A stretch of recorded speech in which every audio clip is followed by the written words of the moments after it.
and welcome to the Good Stories Podcast. I'm Jody here with Steven, and my quick update today comes as a reminder from our EP. And if you know who that is, Dave says hi. Anyways, I'm supposed to remind everyone that we are officially an affiliate with bookshop.org.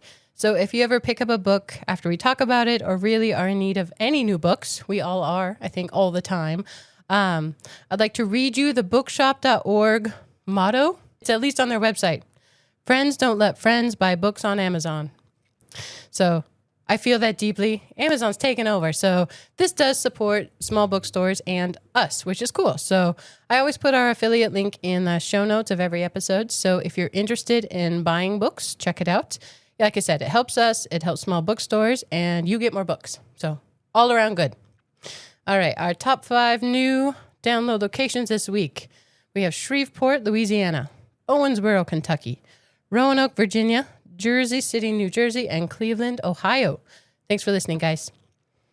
Today's story is one I'm honestly surprised we haven't covered yet, so it's definitely high time. It is The Lion, the Witch, and the Wardrobe by C.S. Lewis, Book 1, or Book 2, depending on who you ask, in the Chronicles of Narnia. This is a foundational story for so many people who develop a deep love for reading and story. It certainly was for me, so just like when we talked about The Hobbit, I hope you've read this one already, preferably many times, actually. And if you're like us, you could never have too much Narnia. There's always something further up and further in. So it's time for a story. During the Blitz of World War II, when the city of London was being bombed, 4 children, among thousands, were transferred to a large house in the country in order to keep them safe. Their names were Peter, Susan, Edmund, and Lucy. One day, while exploring the large house, Lucy finds her way through a wardrobe into a strange country named Narnia, where she meets a kind faun who invites her home to tea. A little later, her brother Edmund makes it into the same country, but he meets a very different person, the fearful White Witch, who through enchantment keeps the land of Narnia in a perpetual state of winter, but never Christmas. When all 4 children find their way to Narnia, they soon learn they are part of an ancient prophecy to free the land from the tyranny of the witch under the rule of the rightful king, Aslan. Everything seems to go wrong due to a dark betrayal, at which point Aslan himself must step in to make everything work out happily in the end. Very good. Age recommendation? Any age. Agreed. Any age. This is a classic, and I think for many people, this is the entry into C.S. Lewis. Deservedly so. And a spoiler alert, we are going to go through it start to finish, and it's less than 100 years old. So I had to put that in there. That's my new benchmark. Came out in 1950, so it's got a little bit. But yeah, this one I read early. I don't even know how early, probably 2nd grade. How about you? Yeah, it would have been a little bit later than that because I'm one of the weird ones. I read The Lord of the Rings before I read The Chronicles of Narnia. That is surprising. Yeah, and I'm not sure why. Well, I think it's because Dad liked The Lord of the Rings. And this one, I remember the first version of it. I remember the set we had growing up, and I probably read it 3rd or 4th grade. I really rediscovered it, though, as a grown-up. I think I was in college when I read it again, and the more I read it as a grown-up, the more I see in it and the more I love it. I would say I had a resurgence with it when the movie came out in, 2010 or so. And that version of the movie, I know there's been more than one, but I'm talking about the 2010 or so one. I loved it. I thought it was great. They held pretty close to the book. There were individual things I didn't like, but the thing that movie did for me was make it clear that they were leaving London in the Blitz. I totally just missed that as a child or youth reading this book, why they were even away from home. And that movie paints a picture with that, where they're going to war, but they're leaving home because of a war, and that was interesting. But the whole thing is great.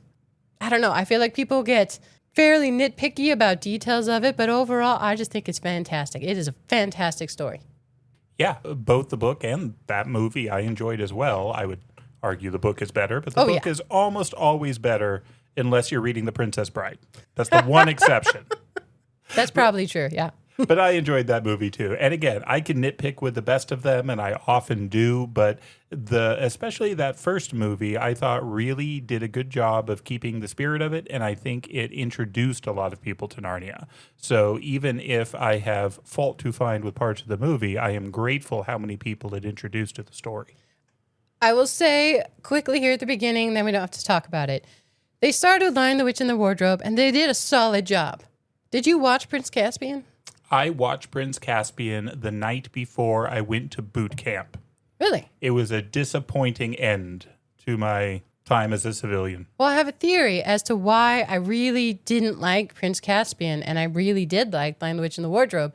They stuck pretty close to the book in the first one. And in Prince Caspian, they're pulling in the White Witch. They're doing all these bizarre things that just don't fit, nor do they make sense. I agree completely, to the point that I didn't even bother watching the third movie. Which is so sad, because it would have Reepicheep in it. But yeah, as a kid, after my cousins read these books, Narnia was a big deal. It was super fun just to play Narnia, and the make-believe with it, the pretend with it, and the just really wanting to go there. You know, and it speaks in this about how we don't get to pick, right? It's an invitation. You're called into Narnia if you get to go. Man, we tried hard. That is such a true statement. And we are seeing that over and over in the fantasy we're reading. I mean, very clearly in the Never-Ending Story. To reach the Magnolia Pavilion is only ever by gift. Nobody knows how they get there that last way. And I think it is just fundamentally true of really good fantasy. And yeah, I don't think you're alone in really wanting to get to Narnia. Yeah. Me and Professor Kirk. Do you have anything do you want to say about Lewis? We've talked about C.S. Lewis a lot and will continue to talk about C.S. Lewis a lot. The thing I would bring up before reading this story, when people describe C.S. Lewis, he is often described as, quote, one of the most beloved children's authors of all time, end quote. I think that is 100% correct, and it is because of the Narnia stories. This wasn't published until 1950, though. He was already fully established as an author up to that point. It is kind of wonderful that this thing he is probably best known for was really something that came on later in his life. I feel like his conception of joy and things came on as he grew older in his adulthood, not as a child. And so that makes full sense to me, because this is a story of joy. But not only joy, but it is a thread throughout the whole thing. I also absolutely think we should, as we often do, start with the dedication. To Lucy Barfield, my dear Lucy, I write this story for you, but when I began it, I had not realized that girls grow quicker than books. As a result, you are already too old for fairy tales, and by the time it is printed and bound, you will be older still. But someday, you will be old enough to start reading fairy tales again. You can then take it down from some upper shelf, dust it, and tell me what you think of it. I shall probably be too deaf to hear and too old to understand a word you say, but I shall still be your affectionate godfather, C.S. Lewis. Do you know if there was ever a response to that? Somebody had to ask her about it later in life. I'm sure many people asked her about it, and I think, I don't have a direct quote or anything she would have said, but she loved C.S. Lewis. He was her godfather and a big part of her life, and I think she admired him a great deal. Lucy Barfield is a fascinating woman in her own right. Do you know much about her? Not really. She was the adopted daughter of C.S. Lewis's very, very good friend, Owen Barfield. Owen Barfield, I cannot overstate how important he was to C.S. Lewis in so many ways. He was described by Lewis as the second friend, the one that's not so much the alter ego, but the one that is almost the polar opposite. Reads all the same books, but gets all the wrong things out of them that you just argue with all night, and they loved each other deeply. Owen Barfield is largely responsible for converting C.S. Lewis to theism, or at least the concept that there's more than materialism. And Owen Barfield is responsible for saving C.S. Lewis from jail. C.S. Lewis was never good with money, and so when he started making a lot of money out of his books, he decided he was going to give it all away. Unfortunately, he didn't understand the English tax laws, And so he still had to pay taxes on all this money he had given away. And so Owen Barfield, as an English lawyer, stepped in and set up the Agape Fund, this charity that would help so many people, but also keep C.S. Lewis out of trouble. Lucy, again, his adopted daughter, the second of their children, and like her adoptive father, she was a dancer, ballet and music, and was very good, I understand. C.S. Lewis died in 1963, and by that time, Lucy Barfield, unfortunately, had already started demonstrating some signs of multiple sclerosis. And so this dancer, this wonderful woman, this incredible musician, ended up being chairbound, ended up being really debilitated by this horrible illness. But everything I've read about her and the people that talk about her and some of her father's writings about her indicate that she was just amazing all through it, that her faith life grew as she got older and people were really amazed by her. Wow, you just pulled all of that out. Why do you know that? Where did you read that? Well, I did some research on this. You did prep. I did prep on that. Okay. This was, it's so I thought funny. you just pulled that out of your RAM. Like, wow. Not this time. I knew half of that before I did research for this. But I did not know some of the details that I had to look up. It's funny. I have read this book so many times. I can't even count how many times I've read this book. And as I was prepping for this, I was thinking, what do I want to know more about? What's something I know a little bit about, but I don't really feel like I know it well? Lucy Barfield. And so that's where I went with it. Mine's at the end, and I did the same thing, and I feel a lot better about it, but we'll talk about it when we get there. It has to do with the word magnificent. Excellent. All right. It starts, Lucy looks into a wardrobe. Once there were 4 children whose names were Peter, Susan, Edmund, and Lucy. This story is about something that happened to them when they were sent away from London during the war because of the air raids. It's in the first 2 sentences that they're leaving London because of the air raids, and child me just missed it entirely. Well, you were also not born shortly after World War II.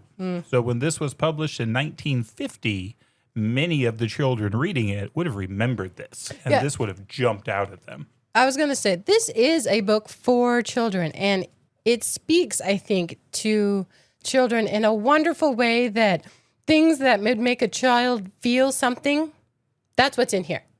Like the lack of Christmas. What? Like a kid would just be appalled at that idea. Those kinds of things are in here, whereas you're reading it or reading it to a child, man, they would feel that viscerally. No Christmas?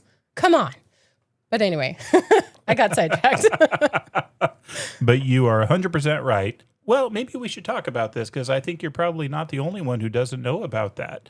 Thousands of English children were just sent into the countryside because Hitler wanted to crush London. He was targeting centers of power, and so that is where the bombs were falling. And so imagine you're a parent in World War II London. How can you protect the children? Well, they got to get out of London. And so thousands did. This is incredible to me, absolutely incredible. C.S. Lewis himself, his home in Oxford, hosted a number of children. Many of these refugees were sent to him. He always would say in his writings and letters that he wasn't very good with children. He lies. The children loved him, and he loved them. At the time, he lived with a fairly grumpy older woman. And there's all sorts of stories about how he would sneak the children extra food so she couldn't see, or how he would take them out and buy them ice cream and do things like that. So he was always kind with children. But yeah, that happened, and we shouldn't forget it, that was necessary, and I do think it saved the lives of many, many children. I guess I knew that happened at a distance, but that's why Peter, Susan, Edmund, and Lucy were sent away. Missed it, but now I know. I don't think all the children that were sent away, though, got to go to a house as awesome as this. No, this was choice. They were sent to the house of an old professor who lived in the heart of the country, 10 miles from the nearest railway station and 2 miles from the nearest post office. He had no wife, but he has a servant, Mrs. Macready. In the movie, they call her the Macready. They call her that in this, too. The Macready. Their names of his servants were Ivy, Margaret, and Betty, but they do not come into the story much. I actually noted his servants and that they're named here. later on, there's a reference of how names will be restored. And I just enjoyed the detail. And again, for children, it's such a childish question to be like, what were their names? Mm-hmm. Betty, Ivy, and Margaret. But then he points out they don't come into this story much. But the professor himself was a very old man with shaggy white hair, which grew over most of his face as well as on his head. And they liked him almost at once. What kid doesn't like a curmudgeon? Maybe that's why they like Lewis too. That could be. Yeah, he is curmudgeonly. But one of the things that they like, and Peter makes this very clear, is that they're essentially on their own. They can do what they want. They can explore the house. They can explore the grounds. They have really landed on their feet here, and they're all pretty excited. There is some bickering and arguing. The dynamics between the children are wonderful and start from the beginning. Peter is obviously the oldest. Edmund, the youngest boy, is kind of snippish and snappy. And so there's all sorts of back and forth and bickering between the kids.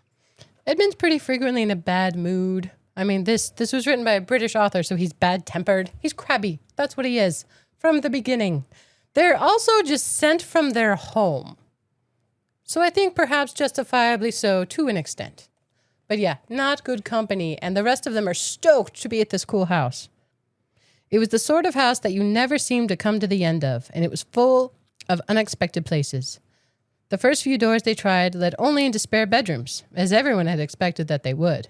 But soon they came to a very long room full of pictures, and there they found a suit of armor. And after that was a room all hung with green with a harp in one corner, and then came 3 steps down and 5 steps up, and then a kind of little upstairs hall and a door that led out on a balcony, and it keeps going. This house is immense and cool. I don't feel like we have houses like that here at all. No. Not with that much character. And not houses that people will come to see and tour, which becomes important here in a little bit. But before that, there is one room, one very special room, although it doesn't look special. About the only thing it has in it is a giant wardrobe.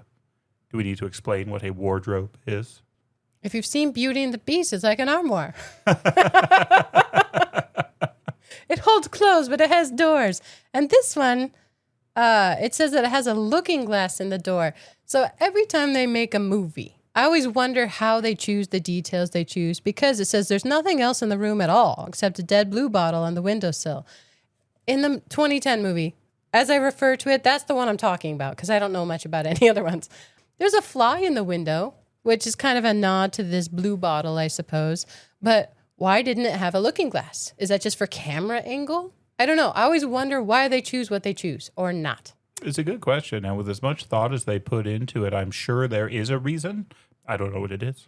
When Lucy pulls the sheet off of it and it comes cascading down all beautifully, like that's just a wonderful moment.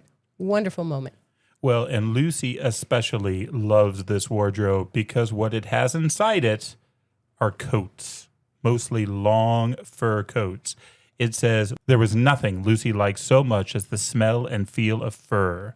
She immediately stepped into the wardrobe and got in among the coats and rubbed her face against them, leaving the door open, of course, because she knew that it is very foolish to shut oneself into a wardrobe. I had to bring this up because this is the first of many such warnings about the foolishness of shutting oneself up in a wardrobe. I think there are 5. I tried to count. I think there are 5 references to how dumb it would be to actually close the door on yourself. Yet someone does later on. I really appreciate this, though, as a parent myself and as somebody who loves these books. Like, he put that in there, you know, so to try and dissuade children from doing this. I couldn't find it in preparing for this, but I believe there were some letters where I think somebody who had read this, like a proof of it, gave a warning that children were going to want to do this. And so I think this might have been his response to that. I could be way off on that, but I thought I remember something like that in his letters. It's a good story. If it's not true, it should be. I've started saying this. It's becoming a thing. But one thing I want to point out first, all the kids look in this room with this wardrobe, and Peter says, well, nothing there. And they all trooped out again, all except Lucy. In any Narnia book that includes Lucy, she notices things, she does things differently than the other 3 from all of her siblings. Lucy stays, not even for any particular reason, but it turns out there's fur coats in there and she loves that. So she burrows deep back into this wardrobe. And she's looking for the back because it just keeps going. There's more and more fur, but then it's not fur. She says, this must be a simply enormous wardrobe, thought Lucy, going still further in and pushing the soft folds of the coats aside to make room for her. Then she noticed that there was something crunching under her feet. I wonder, is that more mothballs, she thought? When was the last time you experienced mothballs? I don't think ever. That has just not part of our life. It was a smell at Grandma's house. I think our great-grandma might have used mothballs, and it was a gross smell. Oh, yeah. But yeah. I don't know the feel of mothballs. No, I have never crunched a mothball under my feet. Instead of feeling the hard, smooth wood of the floor of the wardrobe, she felt something soft and powdery and extremely cold. And she keeps going in, and eventually, it's branches of trees in the snow. This wardrobe has become a doorway, clearly to somewhere entirely different. And this is such a magical moment because she is out there and enjoying it. It says Lucy felt a little frightened, but she felt very inquisitive and excited as well. She looked back over her shoulder, and there, between the dark tree trunks, she could still see the open doorway of the wardrobe and even catch a glimpse of the empty room from which she had set out. Parentheses, she had, of course, left the door open, for she knew that it is a very silly thing to shut oneself into a wardrobe. Close parentheses. It seemed to be still daylight there. I can always get back if anything goes wrong, thought Lucy. She began to walk forward, crunch, crunch over the snow, and through the wood toward the other light. In about 10 minutes, she reached it and found it was a lamppost.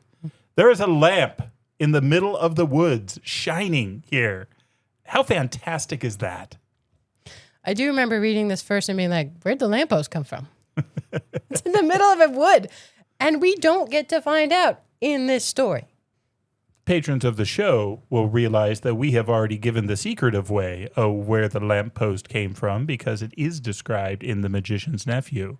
But remember, this is the opening to Narnia. And so the kids who read this first had no idea. It was just this weird, magical, enchanting thing. This very ordinary item from our world transplanted into a forest, into a snowy wonderland. That's just cool. And that level of enchantment and magic permeates this work.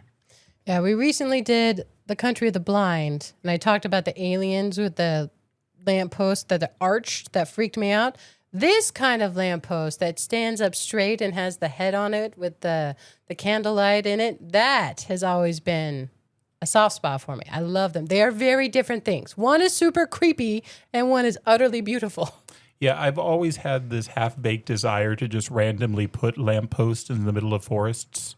Like every place I've lived, I've thought, well, that's a good place for a lamppost. But then I'd have to come up with some way of keeping it lit, and I've never been that smart. Solar. Solar is the answer, but I've just never done it. Oh, that'd be so cool. We should do one. Yeah, to just have a lamppost out. Yes, it would be great. One of our best hikes we've ever done, it was years ago now, was in the snow, not big snow, but someone had fully decorated a Christmas tree, like a couple miles in. It was beautiful, and they had just battery-powered lights. They must have maintained it because they were battery, and it was just gorgeous sitting out there in the snow with ornaments on. So a lamppost, that would be great. It's like the Follies in Scotland. Yes, that would be wonderful. A lamppost folly. Well, it is not the end of weird things for Lucy to see, though, because, and soon after that, a very strange person stepped out from among the trees into the light of the lamppost. He was only a little taller than Lucy herself, and he carried over his head an umbrella white with snow. From the waist upward, he was like a man, but his legs were shaped like a goat's. The hair on them was glossy black, and instead of feet, he had goat's hoofs. He also had a tail. But Lucy did not notice this at first because it was neatly caught up over his arm that held the umbrella so as to keep it from trailing in the snow. He had a red woolen muffler around his neck, and his skin was rather reddish too. He had a strange but pleasant little face with a short pointed beard and curly hair, and out of the hair there stuck 2 horns, one on each side of his forehead. One of his hands, as I have said, held the umbrella. In the other arm he carried several brown paper parcels. What with the parcels in the snow, it looked just as if he had been doing his Christmas shopping. He was a faun, and when he saw Lucy, he gave such a start of surprise that he dropped all his parcels. Goodness gracious me, exclaimed the faun. I think many people have heard the story, and I believe it to be true, that this was one of the foundation images that caused C.S. Lewis to write this work. C.S. Lewis would talk about how he tended to see pictures in his head that he would then put down into story. And there were two things that he has described that prompted this. One was this picture of the fawn holding the parcels in the snow. I think that's beautiful and charming. The other was he said that lions seemed to be just jumping through his dreams at night. He was just lions everywhere. And so the combination of those two is really what sparked this story. I don't think I'd have a clear picture in my mind of a fawn without this story. Like, I don't think I could picture a fawn differently than from this story. Could you? Yes, I could. From what? Greek literature. I didn't experience them first, so it's very hard for me to shift. Mm-hmm. This is, again, foundational to my picture of a fawn. Well, and it's one of the reasons there are some people who have trouble with this book, is because fawns in literature are usually not great. They're usually quite lecherous. They're usually a big problem. And so the fact that there's this sweet, charming, kind one here that we all love, his name is Mr. Tumnus, that's really a problem for a lot of classical scholars. Now, it's no problem for me because this is awesome. And this speaks to what Lewis did, where he basically took things from the past and he enchanted them and made them wonderful. So I think it's awesome, but there are those who have a problem with it. Two things, although it's going to make this episode really long. Sorry, guys. In the movie, he doesn't have a tail. All the rest of Tumnus, I think they get it so good. He's so good. Love Mr. Tumnus, and he's got the eyebrow movement when he invites her, and then, he's great. Why doesn't he have a tail? Why'd they take his tail away? It's confusing. No good answer. He should have a tail. He has a tail over his arm. It's part of his gentlemanly demeanor. Yes, the neat draping of the tail. Absolutely. But Lucy is polite. She is a polite little girl. Good evening, said Lucy. But the fawn is so busy picking up his packages that are dropped in the snow. It's very practical. The thing he does with this, and you mentioned the magician's nephew already, in that they talk about going into another world. You might find anything. And so they do. They find a fawn who, again, classically would be this lecherous, bad kind of creature. No, here he's a gentleman. It'd be bizarre if it wasn't another world, but it's part of that world building. The rules are different here, and here the fawn has been shopping. And they have a chat by this lamppost. It's really quite charming. Yeah, she tries to explain to him where she comes from, and he laments that if he had only worked harder in geography as a child, he would know where places like spare room are or wardrobe. It's great. You have to hit it harder. Spare room. He doesn't quite understand what she's talking about. But he asks her, are you a daughter of Eve? How have you come into Narnia? And she says, Narnia, what's that? He says, this is the land of Narnia, where we are now. All that lies between the lamppost and the great castle of Cair Paravel on the eastern sea. And you have come from the wild woods of the west? No. She came from nowhere inside of Narnia. That phrase, daughter of Eve, as a kid, I remember just thinking that sounded so cool. You'll hear the phrases in this story, sons of Adam and daughters of Eve, and it elevated the language for me as a child. Like, well, that's a title. She's got a title here. How cool is that? And I still love it all these years later. But apparently this is important, and he actually invites her home to tea. All right, maybe we should explain this. Tea is very confusing to me, the way the English use it. As an American, I agree with you. Because I've tried, and I don't think it has a universal meaning. Because depending where you are in England, I think tea can have a different meaning. It's a spectrum. Yeah, in some places it's kind of a snack, right? A little thing that you have tea and cakes. In other places, it's basically their dinner meal, right? Their end-of-day meal. It's like an early dinner, I think. There's a wide spectrum on this, but what she describes, or what Tumnus invites her to here, includes tea and things like sardines and toast with honey and sugar-topped cake. It sounds wonderful if you like sardines. You know, they're not that bad. Have you tried them? No, I don't think I have. You have to pick the right kind, but they're not that bad. Anyway, Lucy pushes back, says, no, I really should be getting back home. Like she's got a brain on her, this girl. She says, it's very kind of you, but I shan't be able to stay long. And he says, very debonair, if you will take my arm, daughter of Eve, I shall be able to hold the umbrella over both of us. That's the way. Now, off we go. And the picture of the two of them walking in the snow through the trees towards his home is wonderful. I also think his home is wonderful. There's a very proper-looking picture of a fawn over the fireplace. It's his father, his dad. It's patriarchal. Mm-hmm. And then the bookshelf is my favorite part of his home because there are all these titles on the shelf that include things like The Life and Letters of Silenus, or Nymphs and Their Ways, or Men, Monks, and Gamekeepers, A Study in Popular Legend, or Is Man a Myth? These are fantastic titles. They make sense for a Narnian library. But we should emphasize being a daughter of Eve is different. He's heard of them. He's never met one. It's not normal for Narnia. She is abnormal to Narnia as he is abnormal to her. But they are both very polite and have a lovely tea together, including cake. He was prepared.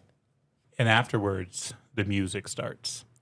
If you do know fauns from classical literature, you know that music, and particularly pipes, are a part of it.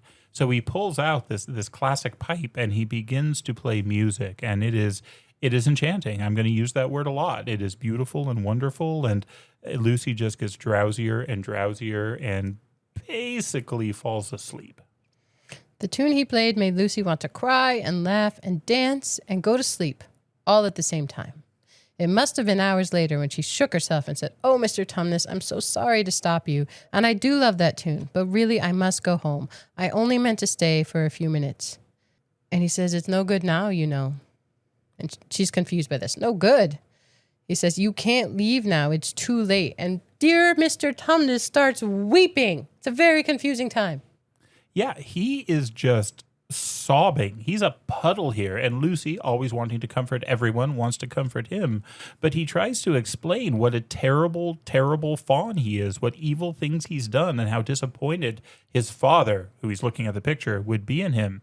He says that he's taken service under the White Witch. That's what I am. I'm in the pay of the White Witch.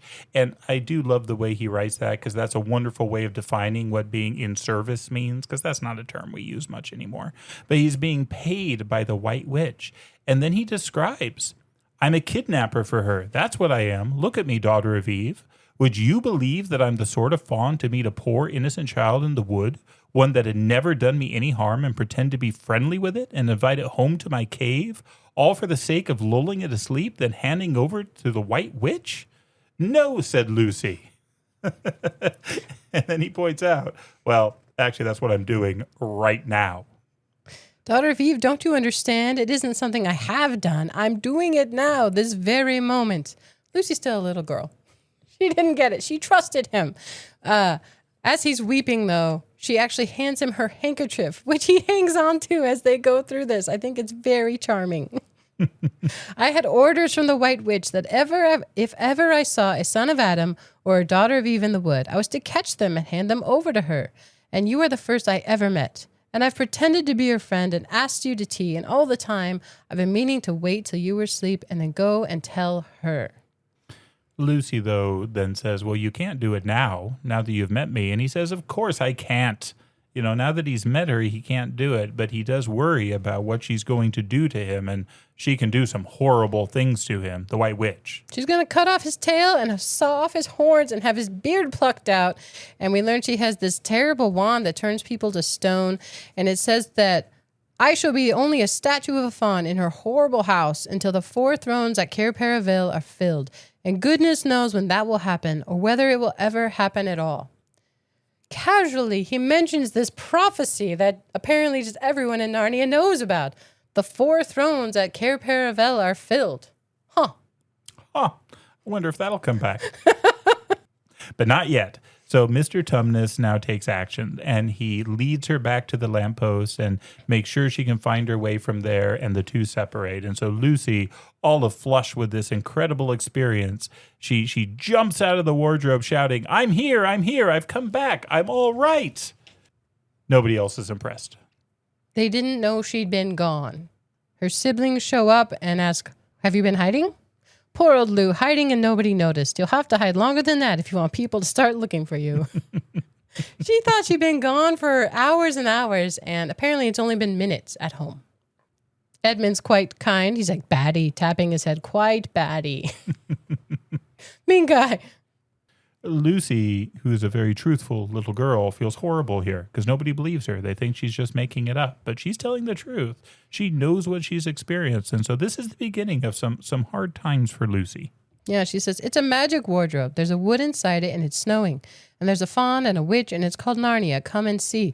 They believe her enough to go check out the wardrobe, but at the back, it's just wood and normal wardrobe. Susan taps on the back, and they're looking around because Lucy tends to be an honest little girl, but it just looks like a normal wardrobe. There's another day where it's raining, and Lucy hasn't forgot about this, and so she wants to go back inside. And so she does. Not that where anyone can see her, but she goes back into the wardrobe, and where before it was a hard door, she hops into it. Now, Edmund sees this, and Edmund is planning on teasing her. He's going to jump into the wardrobe and make fun of her for what's going on. He forgets that it is a foolish thing to lock yourself in a wardrobe. But he's also shocked that he doesn't catch her. He thinks he's going to be in there for a second. She's going to be there. But Edmund, too, now works his way through the back and comes out into the snow and into the woods. Yeah, they were actually playing hide and seek because it was wet outside. But it says Lucy starting to question her own judgment.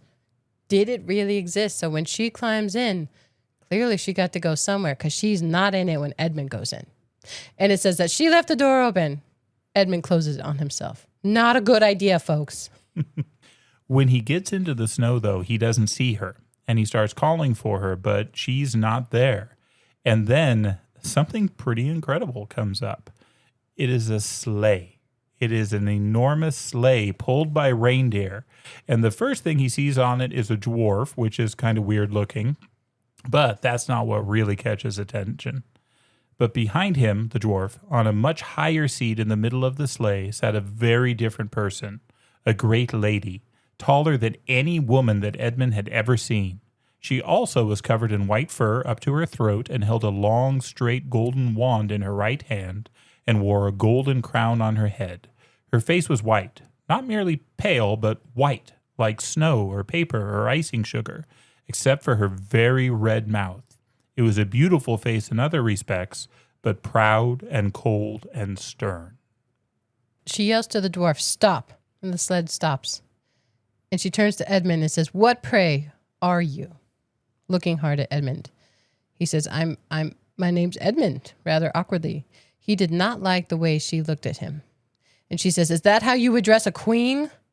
And I beg your pardon, your majesty, I didn't know. But she asks again, what are you?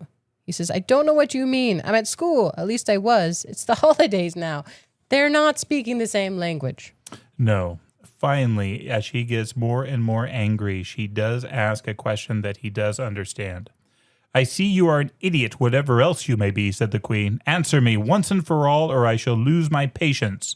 Are you human? Yes, your majesty, said Edmund. She does not say, son of Adam. She says human. Are you human? And how, pray, did you come to enter my dominion? I came in through a wardrobe. A wardrobe? What do you mean? I opened a door and just found myself here, your majesty. And she says, a door from the world of men. I've heard of such things. This may wreck all. But he is only one, and he is easily dealt with. She's speaking to herself more than him. But she looks at him, and not in a nice way. She's fairly terrifying. And then suddenly it shifts. And she says, oh, my poor child, how cold you look. Come and sit with me here on the sleigh, and I'll put my mantle around you, and we will talk. So if we're giving warnings to children, don't trust it.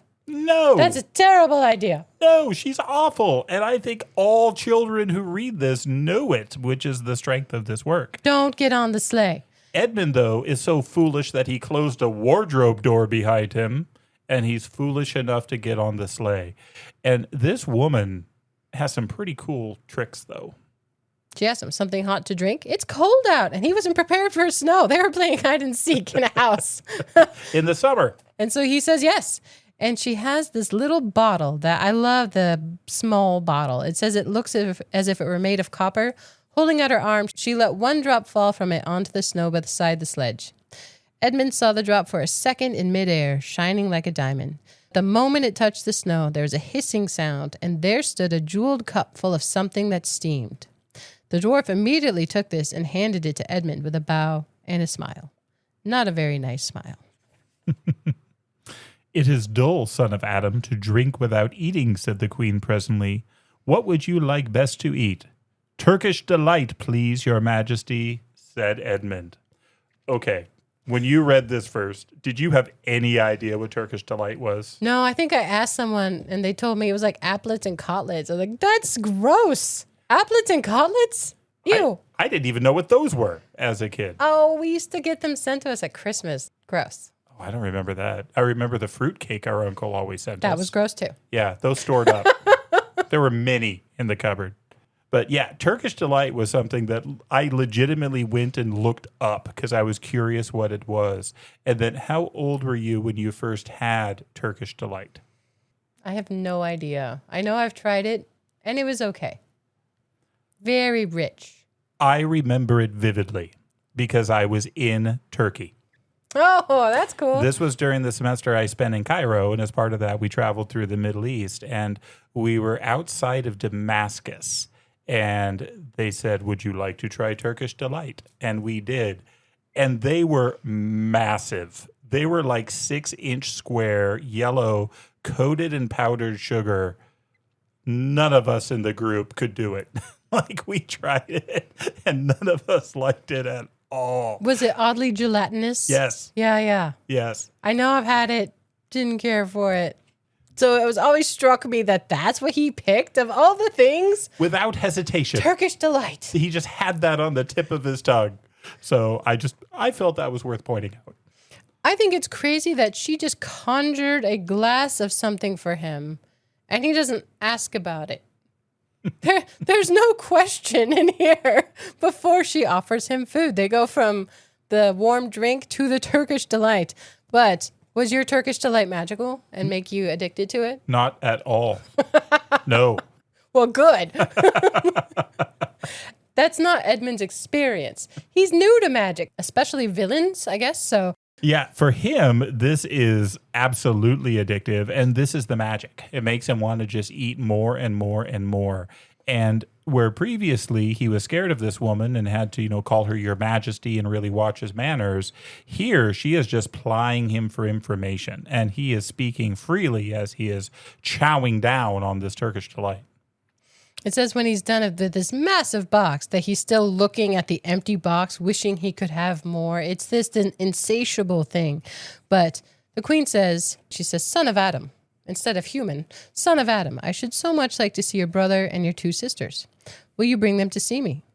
And Edmund hesitated. I'll try. Still looking at the empty box.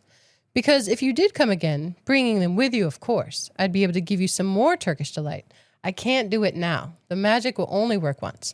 In my own house, it would be another matter. And Edmund's like, look, let's go right now. Let's go to your house right now. But she is emphatic. You have to bring your brother and 2 sisters. And she bribes him with power. She's like, I don't have kids, but you could be a prince. Maybe king? This sounds really good to Edmund. We haven't mentioned all the times when he feels sorry for himself or is bitter towards others. He's not having a good mental state these days anyway. And she promises him power in this magical world. Sounds pretty good. Although he doesn't really want to bring his brother and sisters back because he wants this all for himself. But again, she's very clear and even warns him that she would be quite cross with him if he came back alone. But then she drives off and Edmund bumps into Lucy. Good thing. Otherwise, he might be lost. The queen told him where to go before she left. Because he says, I don't know how to get back. She says, do you see that lamp? She points with her wand. Straight on beyond that is the way to the world of men. The queen knows the way to the world of men. That's interesting to me. I don't know what to make of it exactly, but I think it's interesting. I don't know if it's all the creatures in Narnia or just Tumnus, because Tumnus said she commissioned me to keep watch. Maybe that's a rule for everyone. Not clear here, but I thought it was interesting. She knows how to get back. Yeah. It does seem like Tumnus is in a special state. He is one of her paid informers. He lives by the lamppost. Mm-hmm. Well, Lucy is delighted to see Edmund. She's so excited. Oh, Edmund, she cried. So you've got in too. Isn't it wonderful? And now, all right, said Edmund. He's always grumpy. I see you are right, and it is a magic wardrobe after all. I'll say I'm sorry if you like, but where on earth have you been all this time? I've been looking for you everywhere. And we learn from Lucy that Mr. Tumnus is safe, that nobody has cut off his horns or turned his hooves into common horse hooves. And so everything is good. And Lucy is so excited to go back and tell Peter and Susan that is all real, because now Edmund can back her up and can support her. And so they go back through the wardrobe. Yeah, she does mention the White Witch. The White Witch didn't get involved. And he says, the White Witch, who's she? She is a perfectly terrible person. She calls herself the Queen of Narnia, though she has no right to be queen at all. And all the fauns and dryads and naiads and dwarfs and animals, at least all the good ones, simply hate her. So he already has this inkling of who that person might be, who she is. He knows. But yeah, they go back together and he is feeling awful after this Turkish delight. He has just eaten basically poisonous magical dessert and way too much. And he's cranky anyway. So when they go back, he does not respond well. C.S. Lewis, the author, is very clear about this passage. And it's one of the wonderful things he does with this book. It is written for children. And so he will break that fourth wall and kind of give warnings and hints and cautions and comforts. And now we come to one of the nastiest things in this story. Up to that moment, Edmund had been feeling sick and sulky and annoyed with Lucy for being right. But he hadn't made up his mind what to do. He decided all at once to do the meanest and most spiteful thing he could think of. He decided to let Lucy down. Tell us, Ed, said Susan. And Edmund gave a very superior look as if he were far older than Lucy. There was really only a year's difference. And then a little snigger and said, oh, yes, Lucy and I have been playing, pretending that all her story about a country in the wardrobe is true. Just for fun, of course. There's nothing there, really. Poor Lucy gave Edmund one look and rushed out of the room. This is very much a sibling dynamic. Peter turns on Edmund, basically says, what were you thinking and how dare you? He calls him a beast. Such a British insult. You beast? Being beastly. But Edmund doesn't have any response because he was being beastly, but not in the way Peter thinks. He thinks Edmund had been indulging this fantasy of Lucy's and then turned on her. No, instead, he actually lied about his own experience, but it's just a bad time, and Lucy feels awful. Her brother just betrayed her. And I do enjoy, though, how close the siblings are. Even with Edmund being a little pill, the siblings do care about each other. And Peter and Susan are so worried about Lucy and the way she's acting that they go to speak to the professor. And this scene is really good. He listens the whole time. He's a good listener, Professor Kirk. And he says, how do you know that your sister's story is not true? And Susan was not expecting that question. Well, and then he presses it, and he says very logically, of the two, Edmund, Lucy, who is more likely to be truthful? And both Susan and Peter are very clear, well, Lucy, but this can't be the truth. Logic, said the professor half to himself. Why don't they teach logic at these schools? There are only three possibilities. Either your sister is telling lies, or she is mad, or she's telling the truth. You know she doesn't tell lies, and it's obvious that she is not mad just by looking at her, you can tell. So for the moment then, and unless any further evidence turns up, we must assume that she is telling the truth. And they ask her, how could it be true? Yeah, there's a few fun kind of philosophical things that get thrown in here that the professor answers offhand fairly quickly. Susan points out, well, there was no time. There wasn't enough time to do it. And the professor says, well, yeah, that actually strengthens the case, because if there is a whole different world, you would expect the time wouldn't run the same as ours, and I don't think a girl of Lucy's age would make that up. Peter goes into a little bit of kind of ontology, right? If something's real, it's always there. It's always there. And the professor doesn't even respond to this. He just says, oh, are they? Because there's so much more to that discussion. And then he talks about the idea about other worlds. And they say, well, could there be all over the place, just around the corner like that? He responds, nothing is more probable, said the professor, taking off his spectacles and beginning to polish them while he muttered to himself, I wonder what they do teach them at these schools. That recurring line is great. I like his advice to close the issue. We might all try minding our own business, said he. And that was the end of that conversation. But it did help because Susan and Peter treated Lucy with more understanding after this. I mean, they still didn't believe her, but they weren't as kind of down on her. And Peter shut up Edmund, wouldn't let him tease Lucy anymore. So things did improve a little bit. But then we get to the fact of this house being a place where tours happen. And we had mentioned the Macready earlier, the housekeeper. The Macready does not like kids and had made it clear that when she was giving a tour, everyone must get out of the way. Now, they think they've got her path down, which way she's going to carry a group through the house. They got it wrong. And the only way for them to stay out of her way is to dash into the room with the wardrobe. Quick, said Peter, there's nowhere else, and flung open the wardrobe.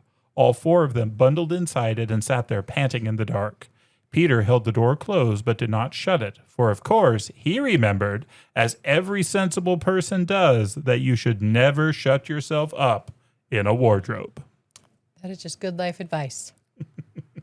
I do think that Susan doesn't get a huge role in different sections of this book, but it's her who they've been avoiding the wardrobe room because it's awkward, right? There's tension around this room now, but it's Susan who says, "Oh, bother these trippers! Here, let's get into the wardrobe room till they've passed. No one will follow us in there." So she does kind of convey advice and judgment in this book. She's kind of the counterpart to Peter. He's like, should we go? Should we not go? It's Susan who typically says, yes, let's, or no, let's not. Well, they are the eldest, so they would confer with each other. Well, now they're in the wardrobe, and they don't feel a back to it. Isn't it cold? And you're like, yeah, it is cold and wet.